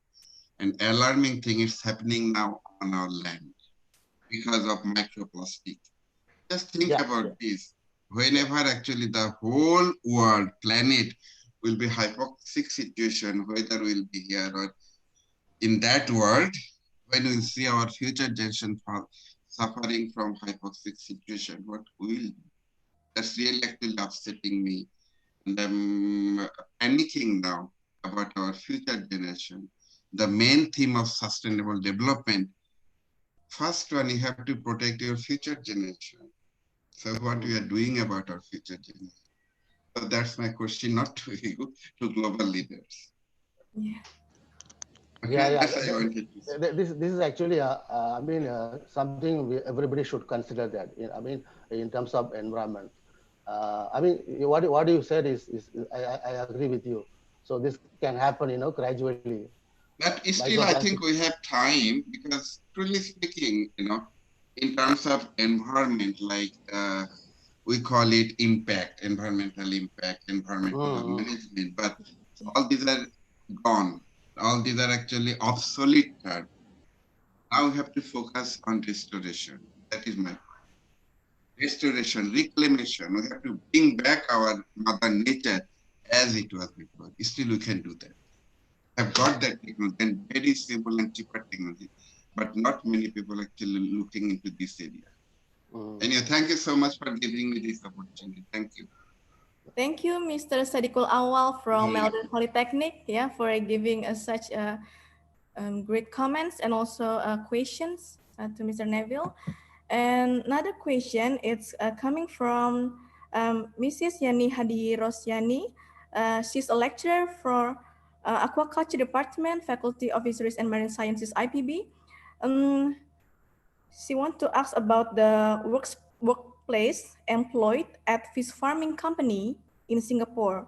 What are their qualification, working hours, and which? Yeah. Okay, very good question. So this is a very good question. This is one of the problem the farmers have actually. Whenever we go to the farm, the first problem the brought up is actually manpower. So they don't have the manpower, and then they don't have the skilled workers, which means people who are trained in aquaculture. Having said that, we one of our poly is running a full diploma program in aquaculture and marine biology from the this called Republic Polytechnic. There actually we have they have three years diploma program. The students train in aquaculture and marine biology, and then they graduate. But if you ask them, do you want to join the fish farm? They immediately say no. Okay, they immediately say no. They're not interested. They want to change because for them it's a kind of very difficult job. So you have to travel to the coastal area, and then you have to put your hands in the dirty water, and then and then collect fish with this very mucus, slimy, smelly, all these things. They don't want to do that. So at the moment, the farmers, they rely on foreign workers, especially from Vietnam, Myanmar, and Bangladesh. So these are the workers that they don't have any, what do you call, qualified, but the farmers train them. But some of the, recently I met one of the farm owner, they have a couple of workers from Vietnam who are actually graduates in agriculture with aquaculture, some aquaculture background. So this basically, that's how they recruit, but they cannot recruit completely foreigners. So because the system is, there must be some locals also must be working there. So they have some kind of ratio, and then it's actually they can only work under the work permit, so or some kind of employment pass. So they cannot go for the next categories. So the qualification wise, there are few, I can see the few with graduates, but all the others basically they don't have any background. So they just give them on the spot training. And then working hours, basically they have to live in the farm. So it's like a not 24 hours. So basically they are the security guard as well as workers of the farm. So they have to live there. Once a week they have Sundays they have the break, so they can go out and come back. I hope I answered to that question. Thank you, Mr. Neville. The other question is come from the students, Ahmad Razin from Malaysia. So he's coming from Malaysia, but she studied in IPB University. And he wants to know about the various technology that Singapore have. And if the technology done running well during the activities, if there are any solution to face the problem? You mean the RAS technology, is it? Yes. RAS technology. Does it work well, the solution? Yeah. Basically, they have some idea. I don't think it's not going to work. It's going to work, but they have the challenges. But the challenges, they take a little bit of R&D to address the solutions. But I don't think they will give up in a sense. So they should be able to, because they pump in already so many $1 million. So I don't think they will give up. So basically, they have to address the problem by doing some R&D. For example, I mentioned that the efficient way of removal of nitrogens. So that is one of the challenges. So basically, I mean, by R&D, they should be able to address the issues, and then they can make it happen. They can make it happen. Yeah. Always invention. Always you try, keep on trying. Then one day you will invent it. Yeah. Okay, thank you, Mr. Neville. Hope it's answer, Ahmad Wazin. Yeah, Mr. Neville already explained detail. Another question, it's coming from one of our lecturer at the College of Vocational Study, Mr. Andi Iskandar. Yeah, Mr. Andi Iskandar is already together with us. I would like to invite him to ask directly to Mr. Neville about his question. Please, Mr. Andri. Really interesting for us to get the information about the agriculture in your country, sir. Thank you. Andri Iskandar, yeah. Yeah. Based on my question is on the chat, but I will read to make clear. Based on the aquaculture technology, maybe in some part, in some part, we know that Singapore more developed compared to Indonesia. But we know that in the opposite situation, Singapore has the limited land or maybe area for aquaculture.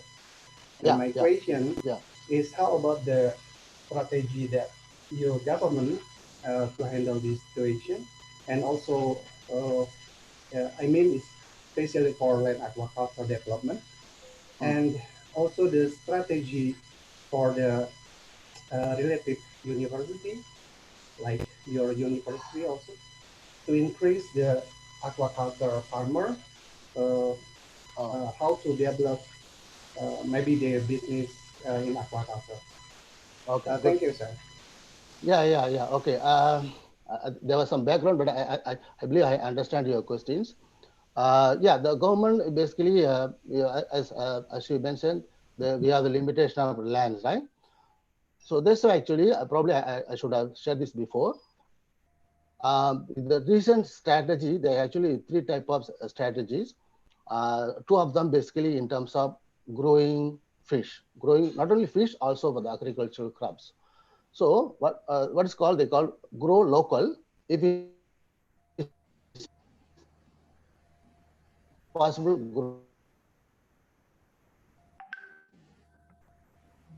grow local or grow overseas.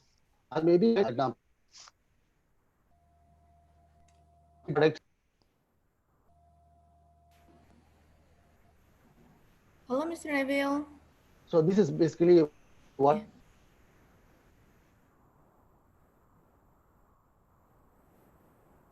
Your signal is not stable, Mr. Neville. what is for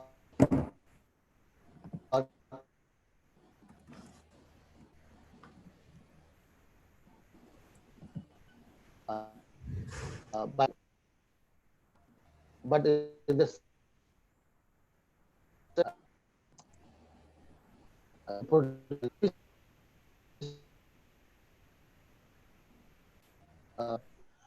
Hello,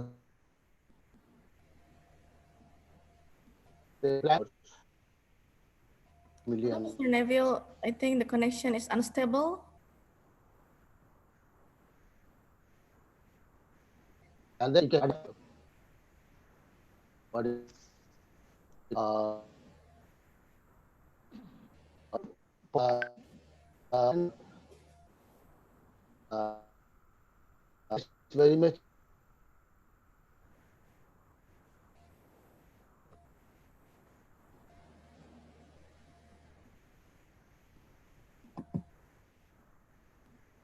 following the traditional farming.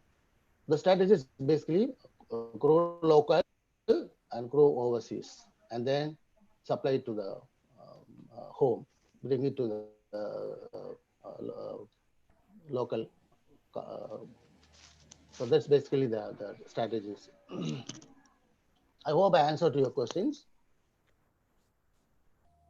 Yeah, hopefully it's answer Mr. Andri Iskandar question. Yeah, and I think there are so many questions here, Mr. Neville, but we strict with the time. So Okay. yeah, but before you stop with your session, would you please you give some recommendation or some motivation, because during this webinar there are so many students who is participants and also coming from not only Indonesia but also around the world.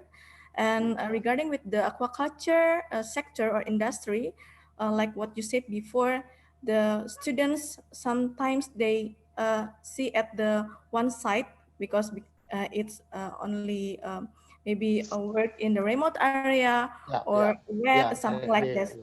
To change that their perspective, would you please give the motivation to the students?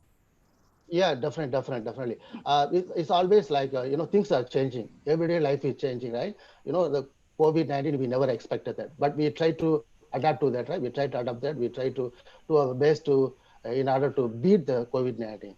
So to students, I always tell that, please learn every day something different. Don't, what you learned yesterday is old already. It's a history. So please learn everything today, at least something new every day. And then when you come to technology changes very rapidly, very fast. So we have to catch up. So we have to gradually, for example, like last year, we don't have this kind of webinar series, right? So now actually we got it. I mean, just give an example. So that's why whether it's a farming, study anything, so we have to adapt to changes. So we have to keep trying something new, and then for your own thing, for your own benefit, as well as your family and your society and your country and so on. So learn every day something new. So that's my message to student community.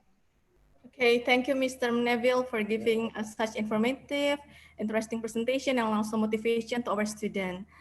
Hopefully we can work together in the future, either Yes, in academics or joint research. Yeah. Yeah. So Thank you very we much. do. Thank you very much for your time. Stay safe and stay healthy.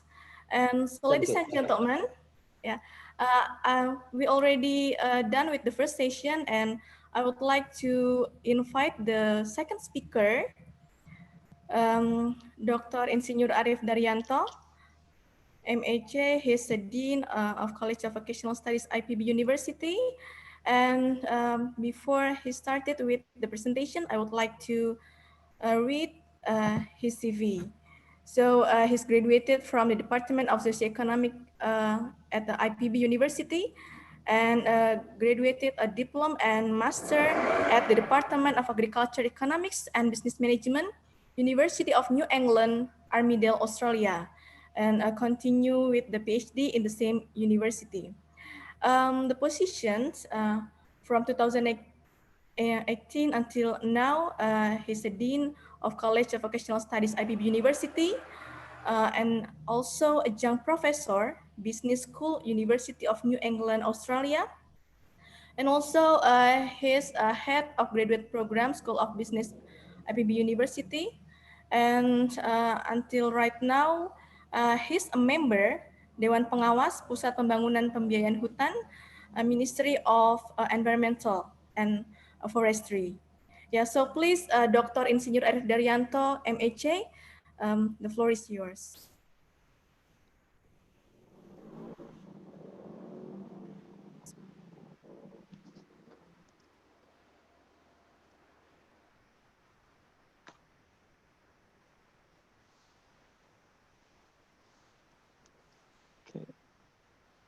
Terima kasih Bu Ima. Bisa sharing Bu Ima? Yes. Sudah keluar? Yeah. Yeah. Yep. Okay.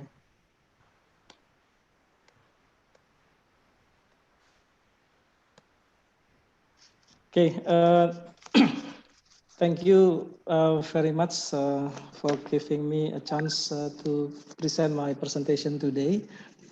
My presentation entitled Improving Competitiveness of the Animal Protein Industry in Indonesia, because the fish protein already covered by the first speakers. I would like to focus more on animal protein from the livestock sectors. My outline presentation is as following. First is the opening remarks and trends of and challenge of animal protein industry, definition and pillars of the competitiveness, and also strategies to improve the competitiveness, and closing remark. This is my presentation outline. The first in the opening remarks, I think that I'm in line with Pak Neville, because he said that agricultural productivity and also market access is very important to improve daya saing or competitiveness. And I copied here the advice from James Dargy. He said that the key lies in improving the millions of smallholder producers and landless workers who form the backbone of rural economies in most developing countries to grow their income and improve their livelihood by raising agricultural productivity and engaging in the markets. So how to make animal happy, the livelihood happy, and also the people happy in the animal protein industry sectors. The trend and challenge of animal protein in Indonesia, in developing countries and especially in Indonesia. First, the population growth. I think that the population growth, rising income, and an accelerating urbanization rate continue to increase global demand for food, especially in the animal sectors, because when the income growth and becoming the middle income, there is a shifting from food staple to a higher value commodity like fresh vegetable, fruit, and also milk, egg, and also fish. Then also the urbanization, changing the lifestyle, and also the availability, accessibility, and also affordability. The poultry here, for example, Indonesia contributed about 70% of the protein intake for the people in Indonesia. The price is a low price compared to the other meats, and also now there is merger and acquisition amongst the company to have fewer but larger farms. And the trend in the future is having better meat marketing in terms of quality and also consistency, differentiation and segmentation, convenience and also safety and safe life. The challenge, I guess, the globalization in the industry, multinational company coming to Indonesia to have the business in the animal protein sector, especially in poultry industry. There are so many multinational companies coming to Indonesia to have a business here, to capture the business opportunity in the poultry industry. Global climate change is also very important to be considered because I think that we do need to have adaptive and also what we call it, the adaptation and also mitigation risk in terms of global climate change is also need to be considered in the near future. Import threats, this is from the domestic side because at the moment there is no importation of poultry yet in Indonesia, although WTO already gave winning game to Brazil and also to USA to export their product to Indonesia. So I guess that the domestic market need, to work harder to improve the competitiveness. Higher feed price is also the challenge because for poultry industry, 70% of the break-even point or the cost production came from wheat or from corn. So we do need to manage a stabilization of price of the input here. Otherwise, the higher price of the feed price will translate to higher production costs in Indonesia. And also because our market, domestic market, is still being dominated by the large portion of life, but so that's why we do have frequently oversupply condition and also price instability. So that's why in the near future that we do need to improve the infrastructure for the cold chain marketing system in Indonesia. And then because of the feed component is being imported, so the exchange rate volatility need to be considered also. Resource scarcity, traceability, animal welfare, animal disease, then low productivity compared with other countries, lack of storage, cold chain and also transport, lack processing facilities, supply of quality feed and quality standard for farm management. This is the things that we do need to consider if you want to improve the competitiveness level of our poultry product or our meat sector in Indonesia. Excuse me. Then here in figure 1 here, global meat per capita consumption, we do have a big global differences. If you see that Indonesia is under the global average, and also we can see here the market growth of Indonesian meat sector, you can see that 60% percentage for the total meat consumption came from chicken, then beef and also pork. So this is the main commodities in Indonesia within the livestock sectors. The poultry sector is increasing very much compared with other two commodities. Then we can see also so many definition of competitiveness in Indonesia. For the macro side, we always refer to the World Economic Forum. The World Economic Forum define competitiveness as the set of institution, policy, and factor that determine the level of productivity of a country. World Economic Forum already introduced the concept of competitiveness more than 3 decades.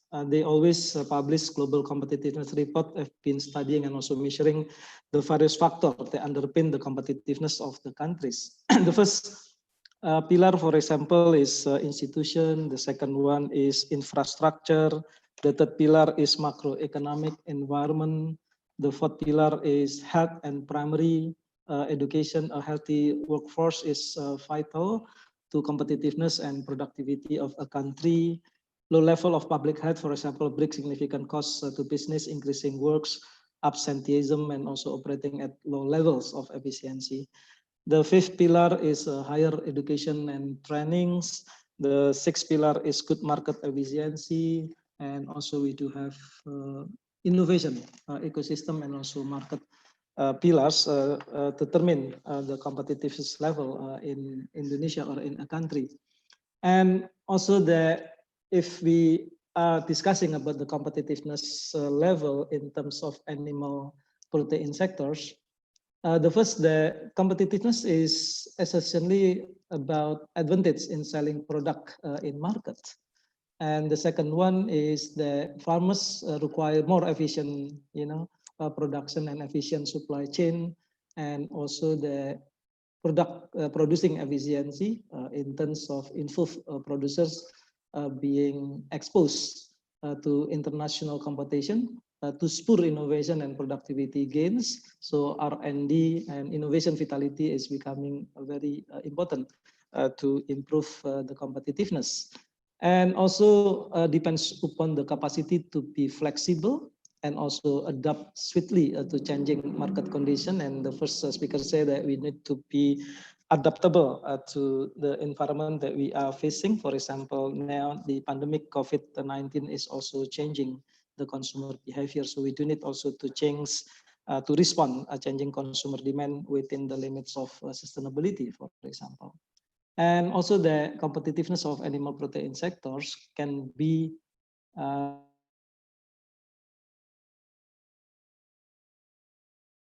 in the broiler value chain, for example, can be split it into macro, meso, and also micro environments.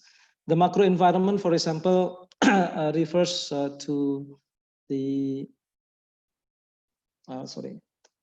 the macro environment refers to the regulatory and also administrative issue, global and also domestic economic trends. The micro environment related to the issue that can be managed by producers within the business environment, whereas the meso environment refers to the supporting function and service within the value chains. And here, because we do have friends from Melbourne Polytechnic Institute, I borrow the concept from West Australia, how to find the factors affecting the agriculture and food sector. Many factors determining the agriculture and food sector. One is poor,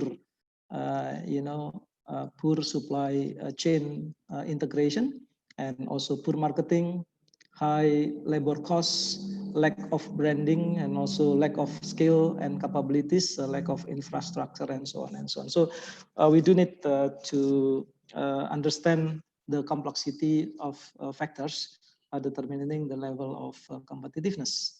And the next topic is how to compete in the current competitive industry landscape. What is the strategies to improve competitiveness level of animal protein industry? Here, the picture that I have give you what you call the previous one. The poultry, the protein of choice, and the fastest growing market is poultry. Poultry is the protein of choice because of the cheapest source of protein in within the animal sectors, chicken, beef, and also pork. And here, where is the crude? Why Indonesia is very interesting to the foreigners and also to the domestic consumer investment to come and also to plan or to put the investment in the poultry industry. Because Indonesia is categorized as fast crude, while in the developed countries, di negara maju, the pertumbuhan, the growth is already major. So Indonesia is the fast crude category for the poultry industry here. And also how to have a higher competitiveness in the animal protein industry. You can see that we do need to transform because the main driver is our society have a higher income and also welfare, and also that we do need to utilize the modern distribution in the supply chain, and also there is the demand from the society to have better food safety, and also we do need to have strategy how to avoid the animal disease threat. And also the poultry industry is very much depending on the prices of inputs like animal what they call it is corn, wheat, and also premix and the vitamins. We do need to have a stabilization on that price. Otherwise, the higher price of inputs will make the higher production costs of poultry in Indonesia. So we do need to utilize modern value chains, larger companies to capture the economic of scale and also economic scope principle, then the vertical integration, efficiency, youth value chain management, and also sustainability. How to make modern compound feed demand is also very important. Then here, I think that we can also use this framework to identify what is the short-term and also mid-term and also long-term impact of the COVID-19 in poultry industry in Indonesia, managing animal protein value chain. One, the subsistence of feed, breeding, farming, processing, and also consumers. How to have production efficiency in breeding, in farming, how passing price changes to the consumers, and then for the feed byproduct, feed formulation, and also raw material buying. Then what is the strategy? If we do have a high and volatile prices, the industry now tends to utilize consolidation and also integration strategy. How to utilize better market intelligence and also efficiency. How about the price and exchange rate volatility? We do need hedging, buying raw materials, and also financing the value chain. So this is the things that we can use the strategy to make a better service, a better product, and also the competitiveness level of animal protein in Indonesia. Then here we can also learn from Brazil. Brazil is one of the main exporters of poultry industry in the world. They do have natural resources and grain availabilities, and also they are using integrated production and contract farming with the smallholders farmers, and also sanitary status, flexibility, and variety of market, and also investment in technology.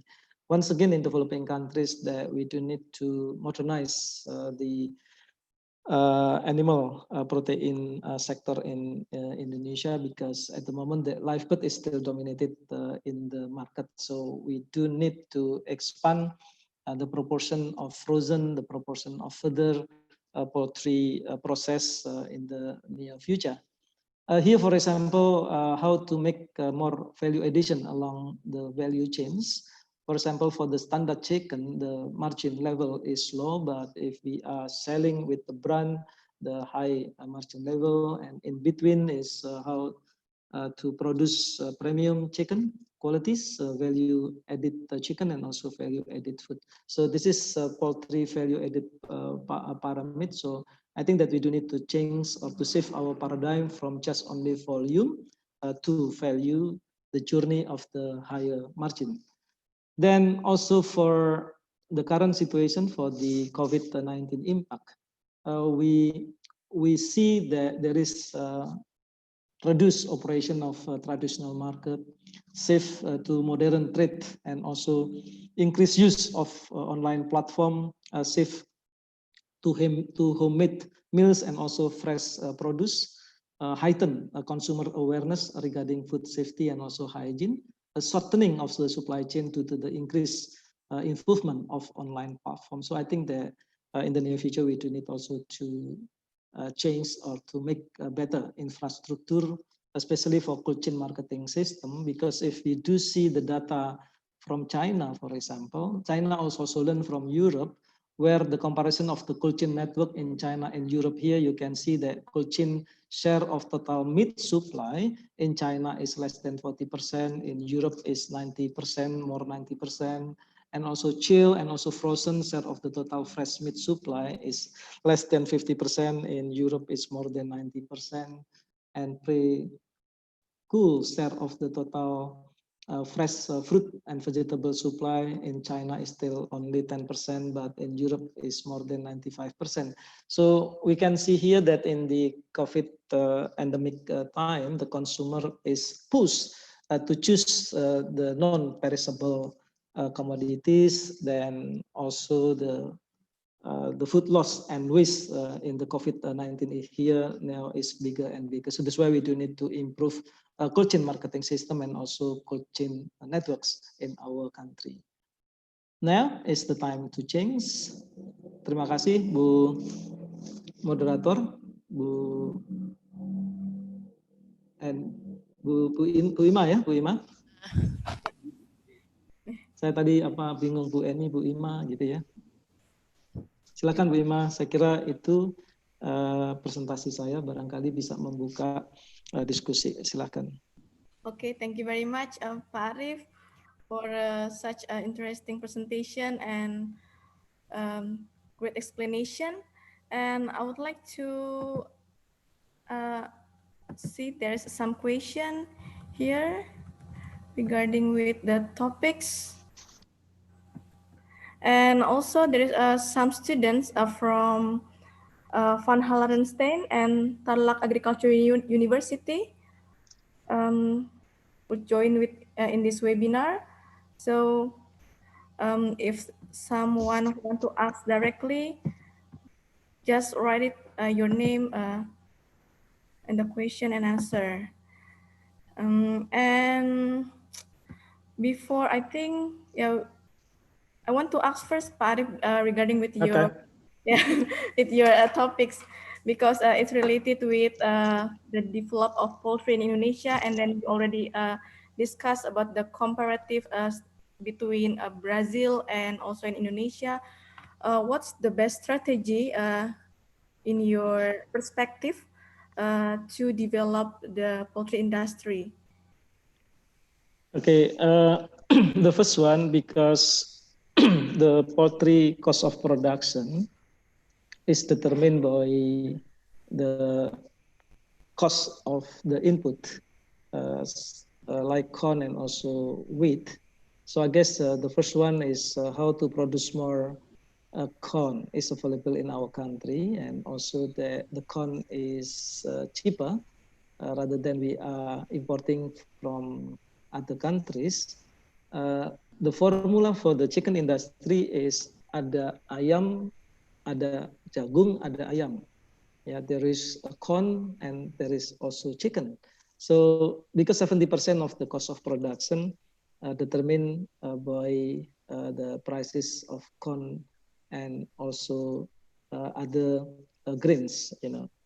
And the second one is the chicken or the poultry sector must respond to the changing consumer demand within also the limits of sustainability. So our great challenge in the near future is how to produce more with better quality, with less input, but more sustainable. Okay, so how to produce more with less input, because water is scarce at the moment, the land is also limited, and also the energy is also limited. So how to produce more with less input and also better quality and also more, you know, sustainable. So this is the way that the poultry industry need to be adjusted in the near future to improve their level of efficiency, productivity, and also the competitiveness. And then we also need to have promotion to the society, because in our culture that we do believe that the live bird is best type of chicken product that they do need to have. So in the near future that we do need also to transform that the live bird need to be processed further, becoming chill, becoming, you know, frozen, and also further process like nugget, ready to eat, and also ready to serve commodities and product in Indonesia. But now the COVID-19 is also had to transformation from the live bird to the further process poultry in Indonesia. And with the key strategy here is how to improve the cold chain network Indonesia, pemasaran rantai dingin, cold chain marketing system in Indonesia. Udah, Bu? Yeah, okay, Marif, thank you for your great explanation. And I think I want to ask about the the situation of the condition right now due to the pandemic. Some people, for sure, they cannot go outside regularly, and choose the frozen food or frozen meat is the best options rather than go to the traditional market.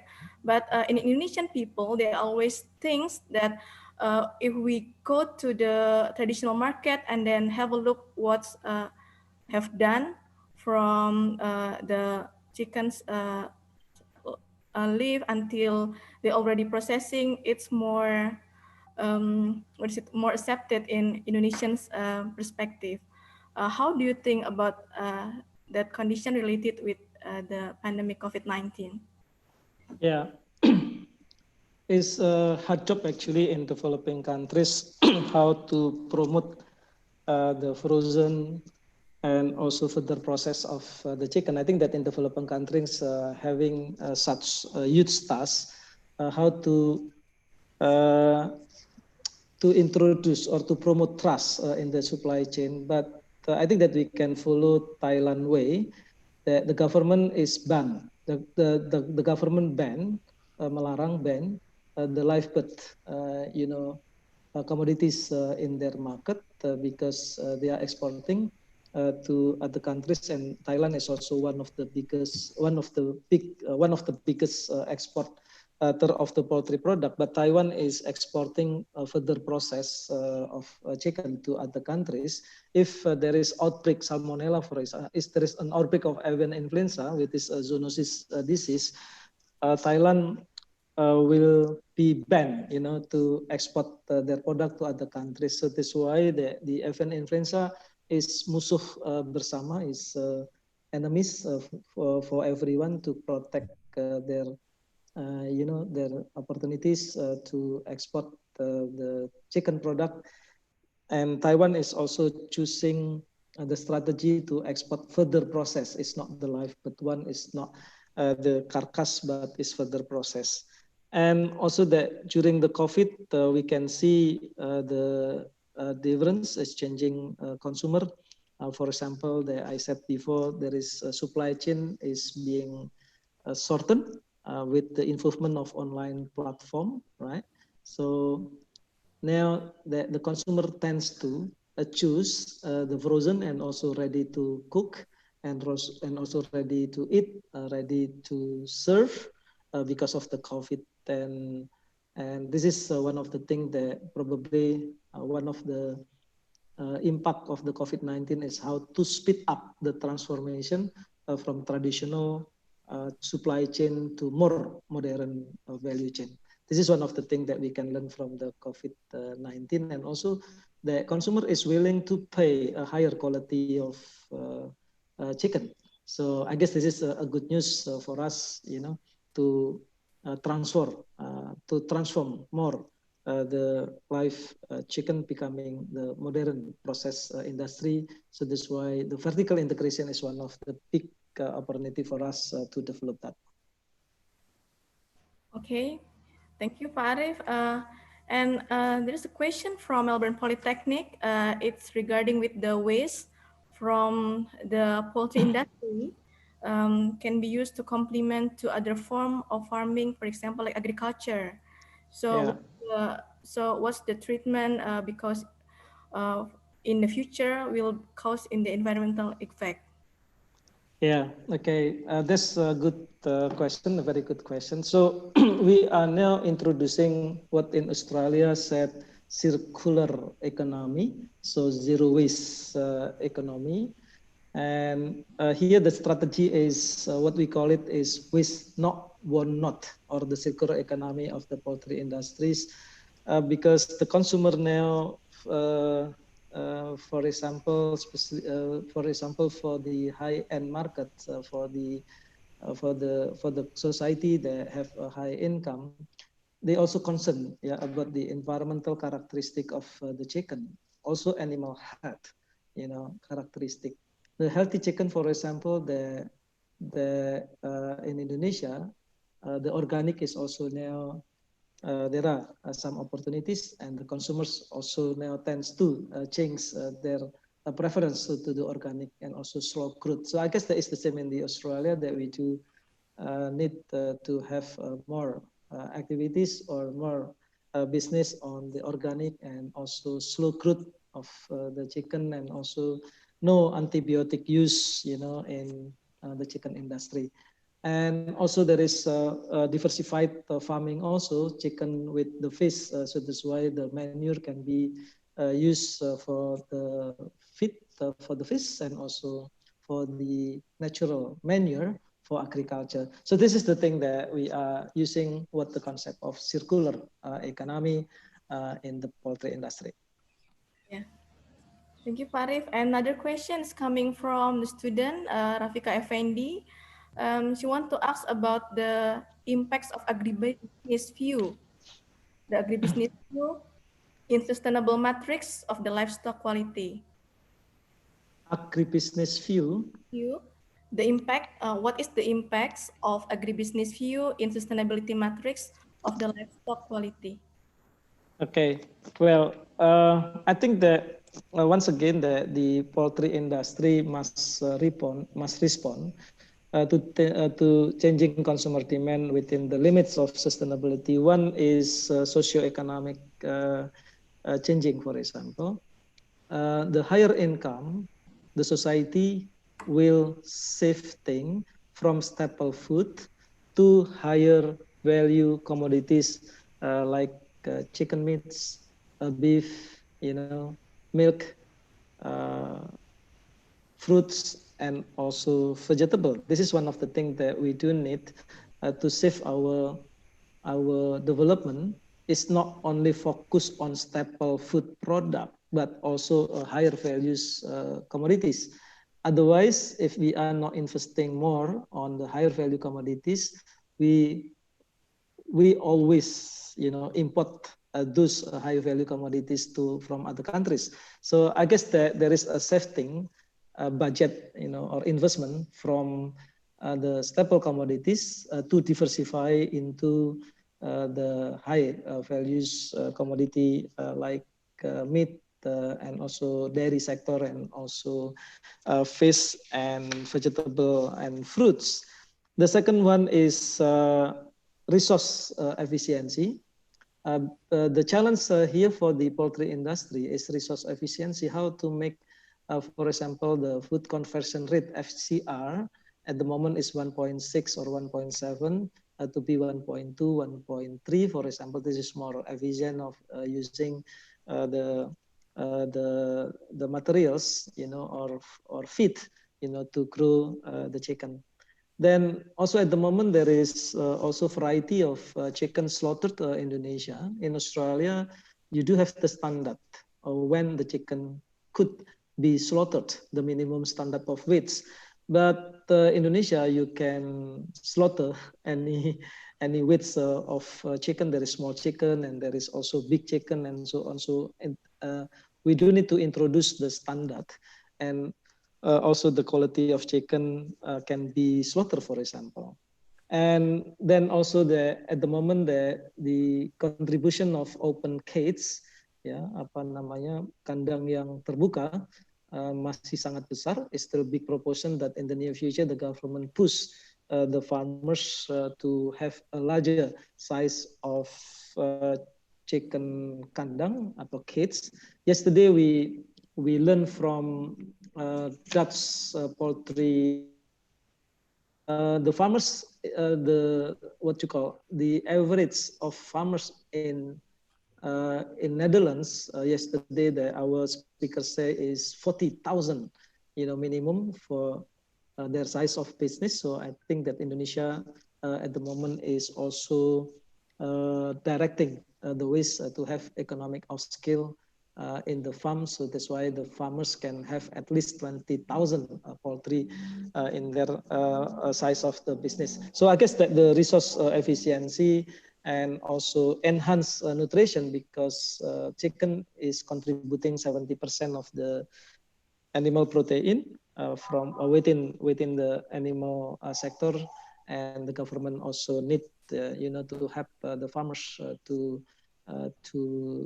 support them to have lesser cost of production. So this is the way, Bu Ima, that the supply chain, from farm to table business, one of the subsystem is being correlated or related, because in the time of COVID, for example, the Wuhan is being restricted, Wuhan lockdown. Our farmers is also difficulty in having the premix and also the vitamins from the Wuhan, because if they are buying from Europe and also from from USA, it's 30% larger.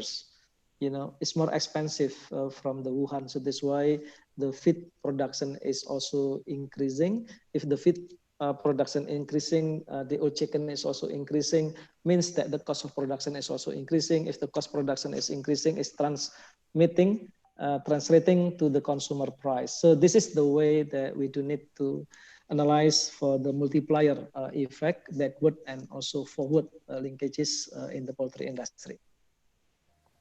Okay, so it's related with the consumer behavior perspective as well in Indonesia. That's right. That's right. Yeah. That's right. The frozen chicken meat, and that's why they still afraid, and then still choose the fresh meat rather than the frozen chicken meat. Yeah. Okay, and the last question, we have some questions here, Pari, but we stick for the time. So the last question is about the industrial boiler have fast grow and industry is complete from breeding to further processing. What about Indonesians' opportunities to export these boiler products? Yeah. So once again, at the moment, the cost of production of the broiler in Indonesia is more expensive than other countries. So our challenge is how to reduce, how to improve the competitiveness of the broiler industries. At the moment, the break-even point from the independent poultry players, the small one, or what we call it peternak rakyat mandiri, is what we call it small-scale farmers. They said that the break-even point at the moment is about 18,000 rupiahs, per kgs. But Brazil is just only 10,000 or 11,000. So the big gap here is still very, very large. So that's why how to produce, with less cost of production and also compete.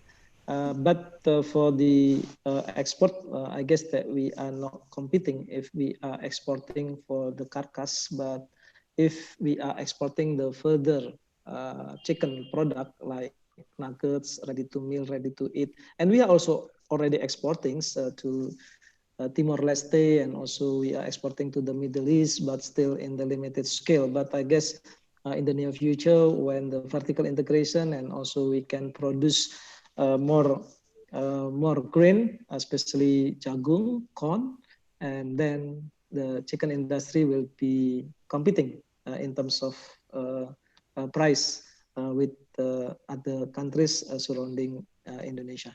So I do have optimistic, to be an important player for Indonesia to export not only chicken but also feed industry. So the feed is already also exporting to Philippines and also to Malaysia and also to Timor-Leste and Middle East. So this is the things that we do need to do very comprehensively from farm to table business.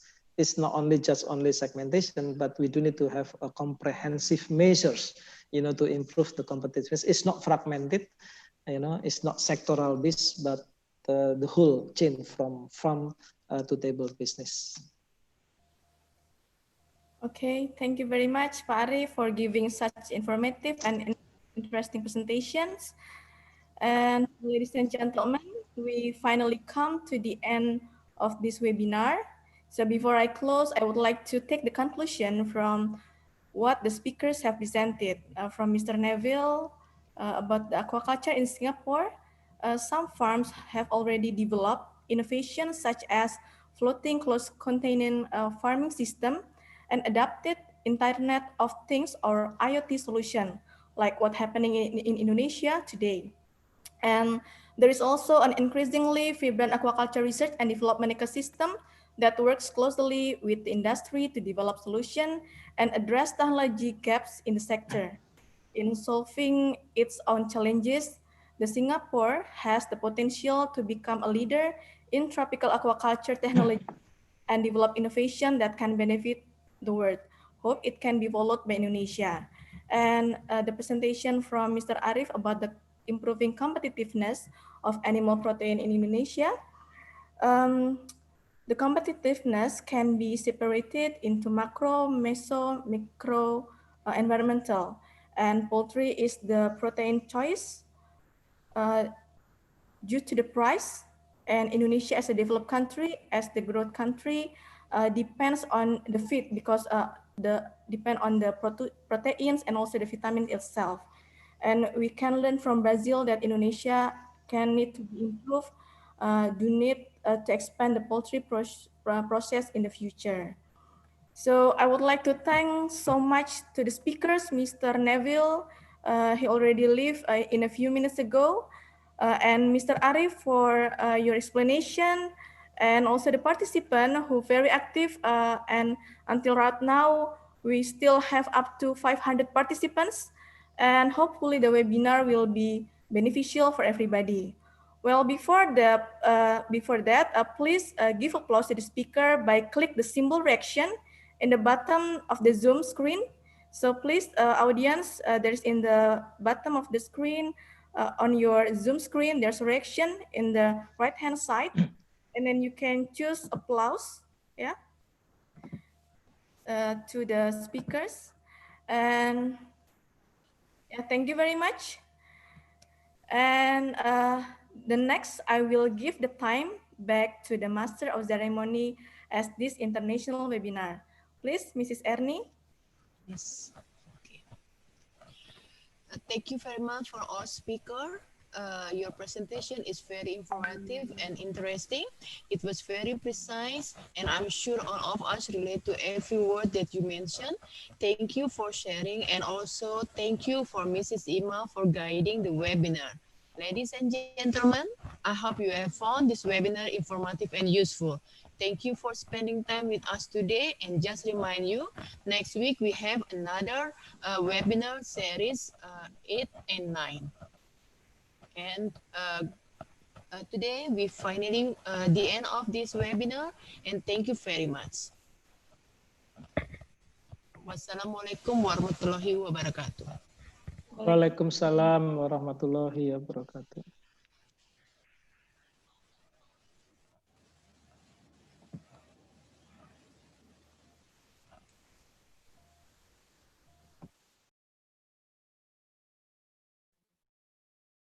Music. Willy, would you please to play the music? Baik, sebentar Bapak. Willy, would Ya. you please play the music? Baik, sebentar Bapak. Willy, would you please play the music?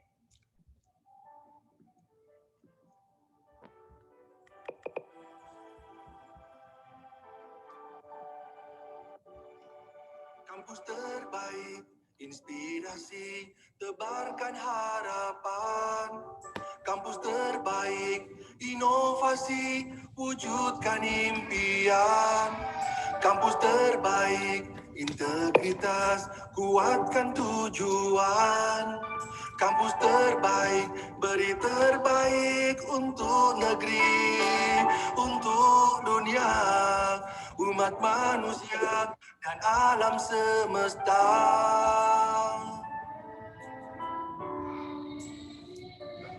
Mari bersama hadirkan masa depan dalam langkah dan pikiran agar selalu terdepan, berbekal ilmu dan jiwa pengabdian. Deras arus zaman takkan tertahan, majulah melangkah, oh majulah. Kampus terbaik, inspirasi, tebarkan harapan. Kampus terbaik, inovasi, wujudkan impian. Kampus terbaik, integritas, kuatkan tujuan. Kampus terbaik, beri terbaik untuk negeri, untuk dunia, manusia dan alam semesta. Mari bersama hadirkan masa depan dalam langkah dan pikiran agar selalu terdepan, berbekal ilmu dan jiwa pengabdian. Deras arus zaman takkan tertahan, majulah melangkah, oh majulah.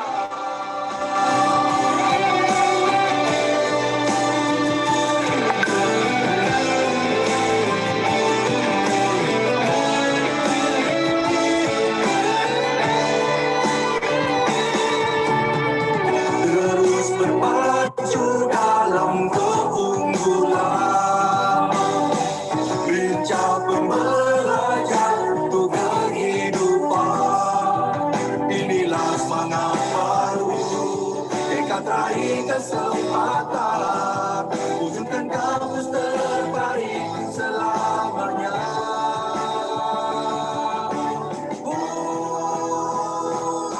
Mari bersama hadirkan masa depan dalam langkah dan pikiran agar selalu terdepan, berbekal ilmu dan jiwa pengabdian. Deras arus zaman takkan tertahan, majulah melangkah. Mari bersama hadirkan masa depan dalam langkah dan pikiran agar selalu terdepan, berbekal ilmu dan jiwa pengabdian. Deras arus zaman takkan tertahan, majulah melangkah, oh majulah. Wujudkan kampus terbaik selamanya.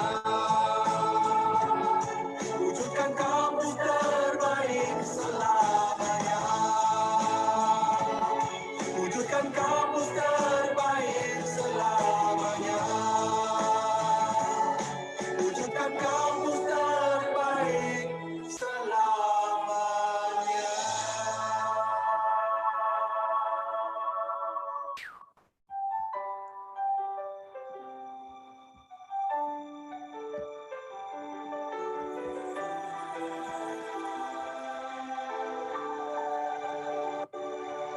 Kampus terbaik, inspirasi, tebarkan harapan.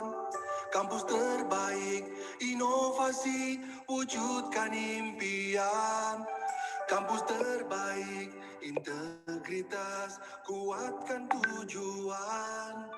Kampus terbaik, beri terbaik untuk negeri, untuk dunia, umat manusia dan alam semesta.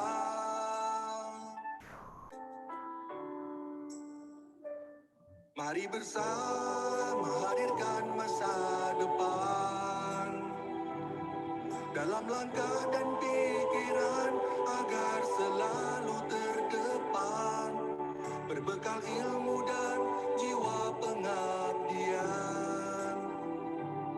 Deras arus zaman takkan tertahan, majulah melangkah, oh majulah. Kampus terbaik, inspirasi, tebarkan harapan. Kampus terbaik, inovasi, wujudkan impian. Kampus terbaik, integritas, kuatkan tujuan. Kampus terbaik, beri terbaik untuk negeri, untuk dunia, umat manusia dan alam semesta. Mari bersama hadirkan masa depan dalam langkah dan pikiran agar selalu terdepan, berbekal ilmu dan jiwa pengabdian. Deras arus zaman takkan tertahan, majulah melangkah, oh majulah.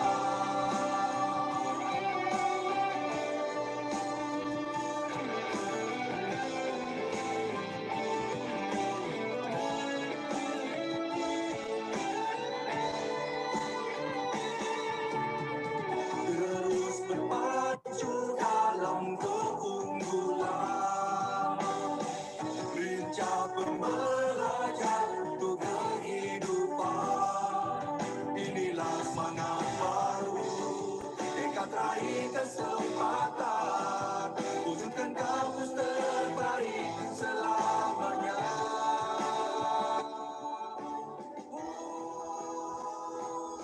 Mari bersama hadirkan masa depan dalam langkah dan pikiran agar selalu terdepan, berbekal ilmu dan jiwa pengabdian. Deras arus zaman takkan tertahan, majulah melangkah. Mari bersama hadirkan masa depan dalam langkah dan pikiran agar selalu terdepan, berbekal ilmu dan jiwa pengabdian.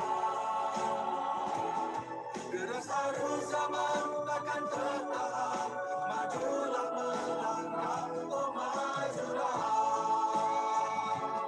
Wujudkan kampus terbaik selamanya.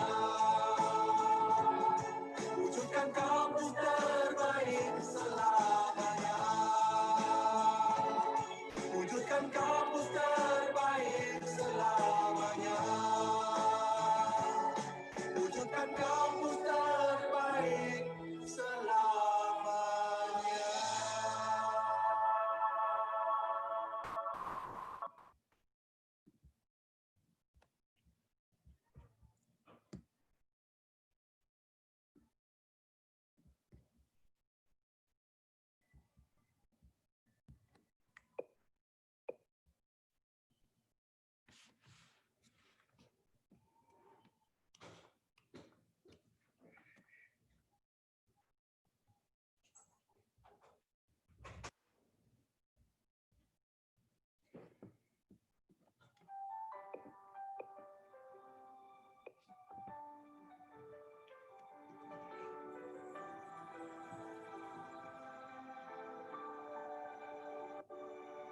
Kampus terbaik, inspirasi, tebarkan harapan. Kampus terbaik, inovasi, wujudkan impian. Kampus terbaik, integritas, kuatkan tujuan. Kampus terbaik, beri terbaik untuk negeri, untuk dunia, umat manusia dan alam semesta.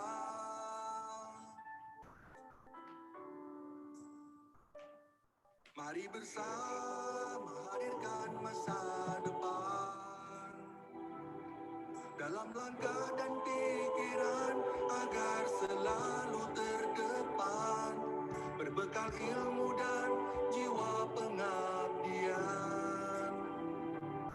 Deras arus zaman takkan tertahan, majulah melangkah, oh majulah.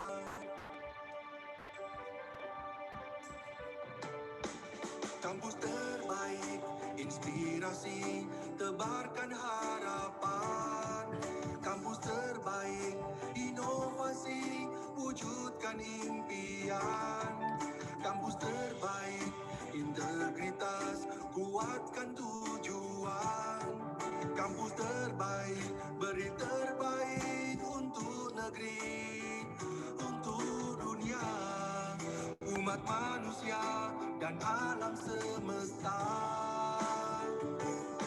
Mari bersama hadirkan masa depan dalam langkah dan pikiran agar selalu terdepan, berbekal ilmu dan jiwa pengabdian.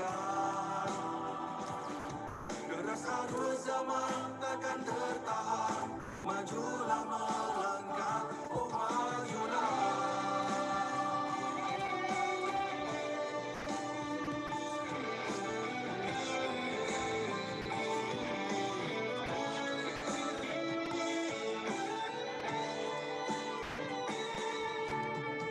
Terus berpacu dalam keunggulan, lincah pembelajar untuk kehidupan. Inilah semangat baru, tekad raih kesempatan, wujudkan kampus terbaik selamanya.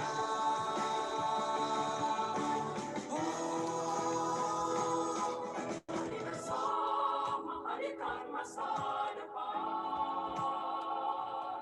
dalam langkah dan pikiran agar selalu terdepan, berbekal ilmu dan jiwa pengabdian. Deras arus zaman takkan tertahan, majulah melangkah. Mari bersama hadirkan masa depan dalam langkah dan pikiran agar selalu terdepan, berbekal ilmu dan jiwa pengabdian. Deras arus zaman takkan tertahan, majulah melangkah, oh majulah. Wujudkan kampus terbaik selamanya. Wujudkan kampus terbaik selamanya. Wujudkan kampus terbaik selamanya. Wujudkan kampus terbaik selamanya.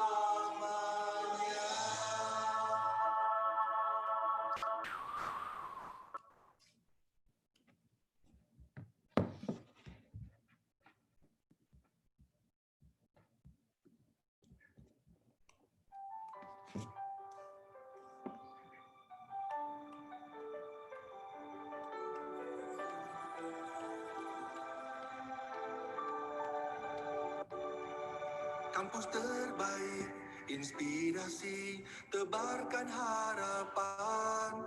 Kampus terbaik, inovasi, wujudkan impian.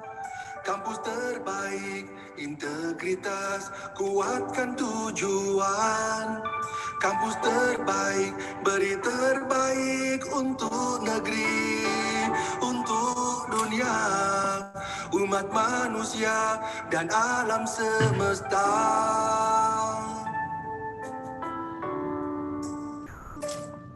Mari bersama hadirkan masa depan dalam langkah dan pikiran agar selalu terdepan, berbekal ilmu dan jiwa pengabdian.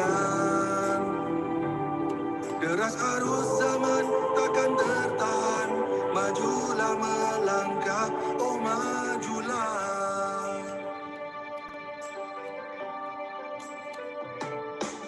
Kampus terbaik, inspirasi inspirasi, tebarkan harapan. Kampus terbaik, inovasi, wujudkan impian. Kampus terbaik, integritas, kuatkan tujuan. Kampus terbaik, beri terbaik untuk negeri, untuk dunia, umat manusia dan alam semesta. Mari bersama hadirkan masa depan dalam langkah dan pikiran agar selalu terdepan, berbekal ilmu dan jiwa pengabdian. Deras arus zaman takkan tertahan, majulah melangkah, oh majulah.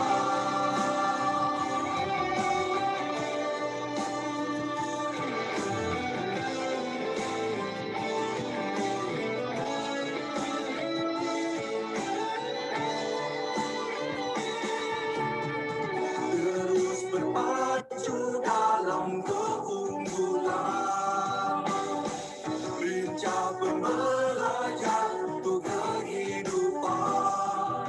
Inilah semangat baru, tekad raih kesempatan, wujudkan kampus terbaik selamanya.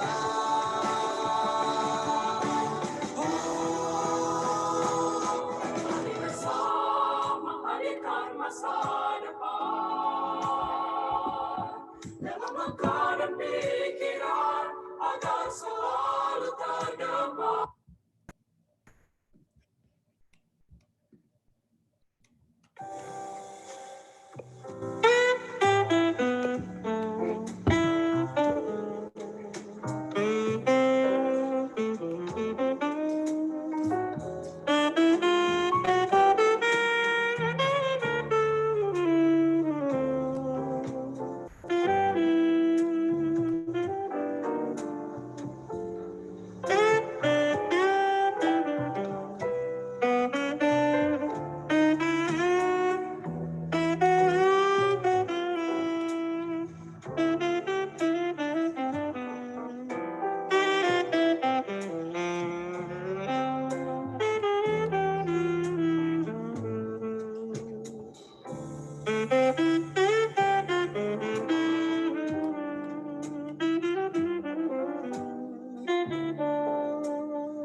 Musik menghentak, hangatkan suasana.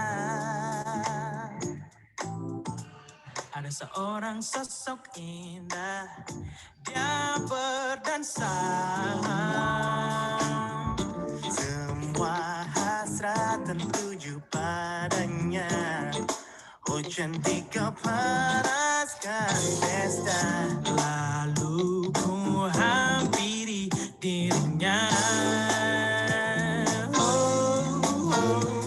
menyapa siapa nama dirimu terucapkan, namun dia hanya menatapku tajam. Tak melihat di dekatnya telah ada yang lainnya. Malu rasa ku ingin mati saja.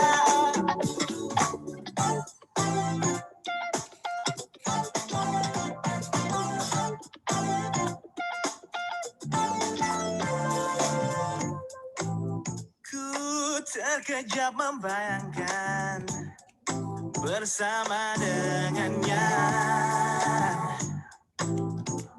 menghirup aroma tubuhnya. Oh indahnya. Semua hasrat tertuju padanya. Oh cantik kau panaskan pesta. Lalu ku hampiri dirinya. Ku menyapa siapa nama dirimu terucapkan, namun dia hanya menatapku tajam. Tak melihat di dekatnya telah ada yang lainnya. Malu rasa ku ingin mati saja.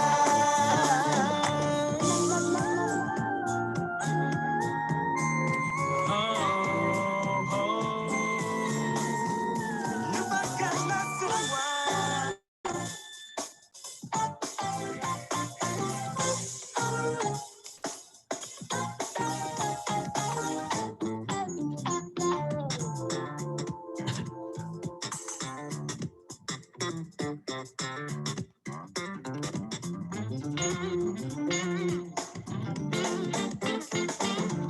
Semua hasrat tertuju padanya. Cantik kau panaskan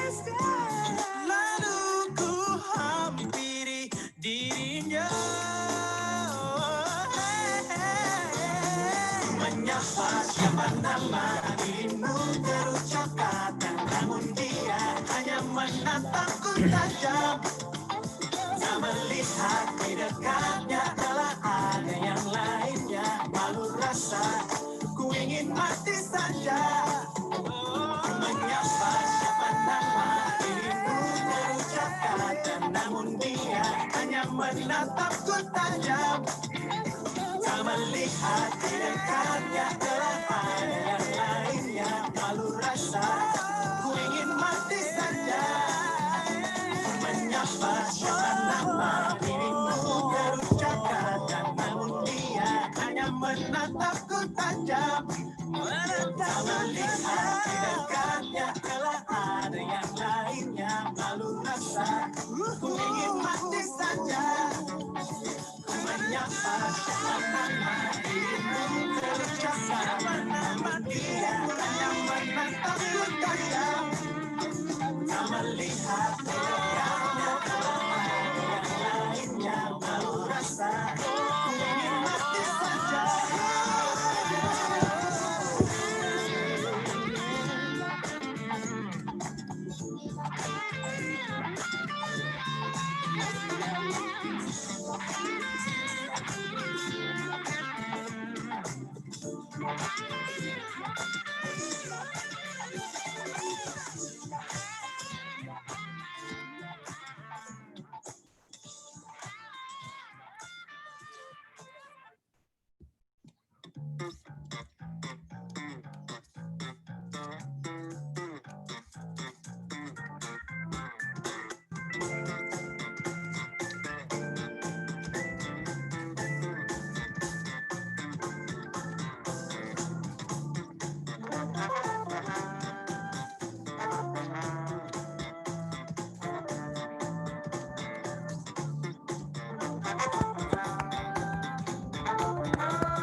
I say I can. From the day when I was born, my parents brought me home. Now I can stand on my own man.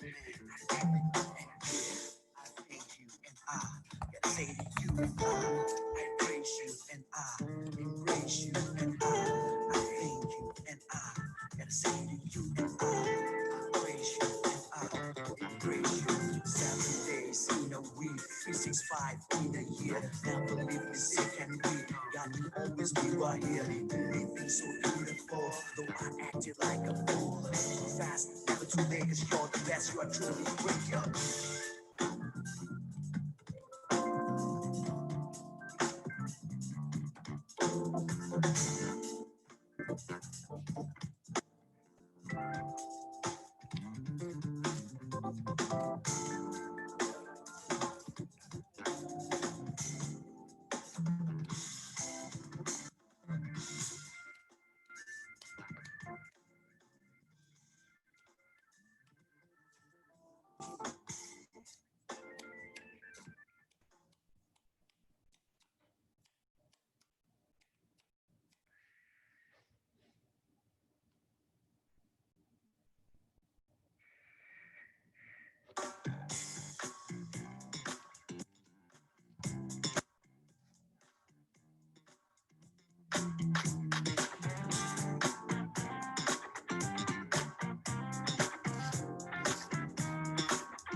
Hadirmu ku rindu selalu,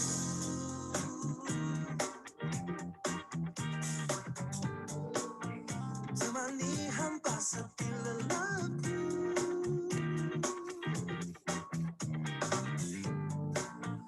Waktu yang ajari kita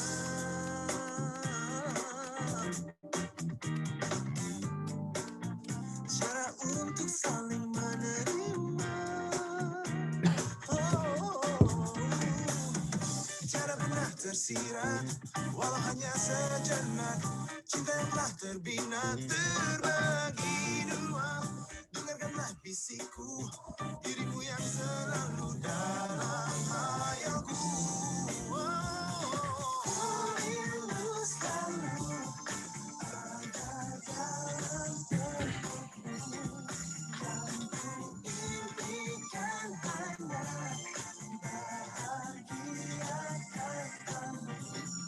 Oh, bawaku serta mengiringi langkahmu, akan selalu ku jaga rumah cinta kita.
Ditujukan ke kampus aja, nggak apa-apa kalau gitu.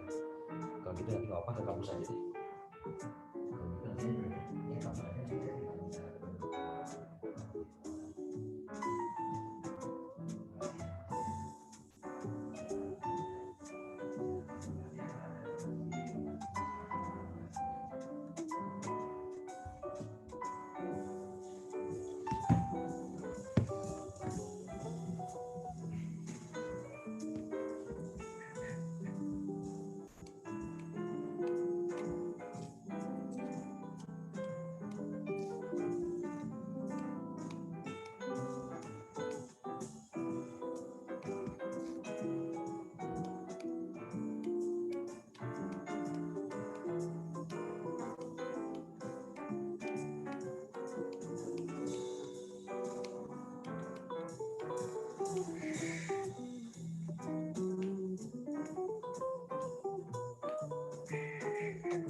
Baik Bapak Ibu, mohon izin saya akhiri webinar room ini.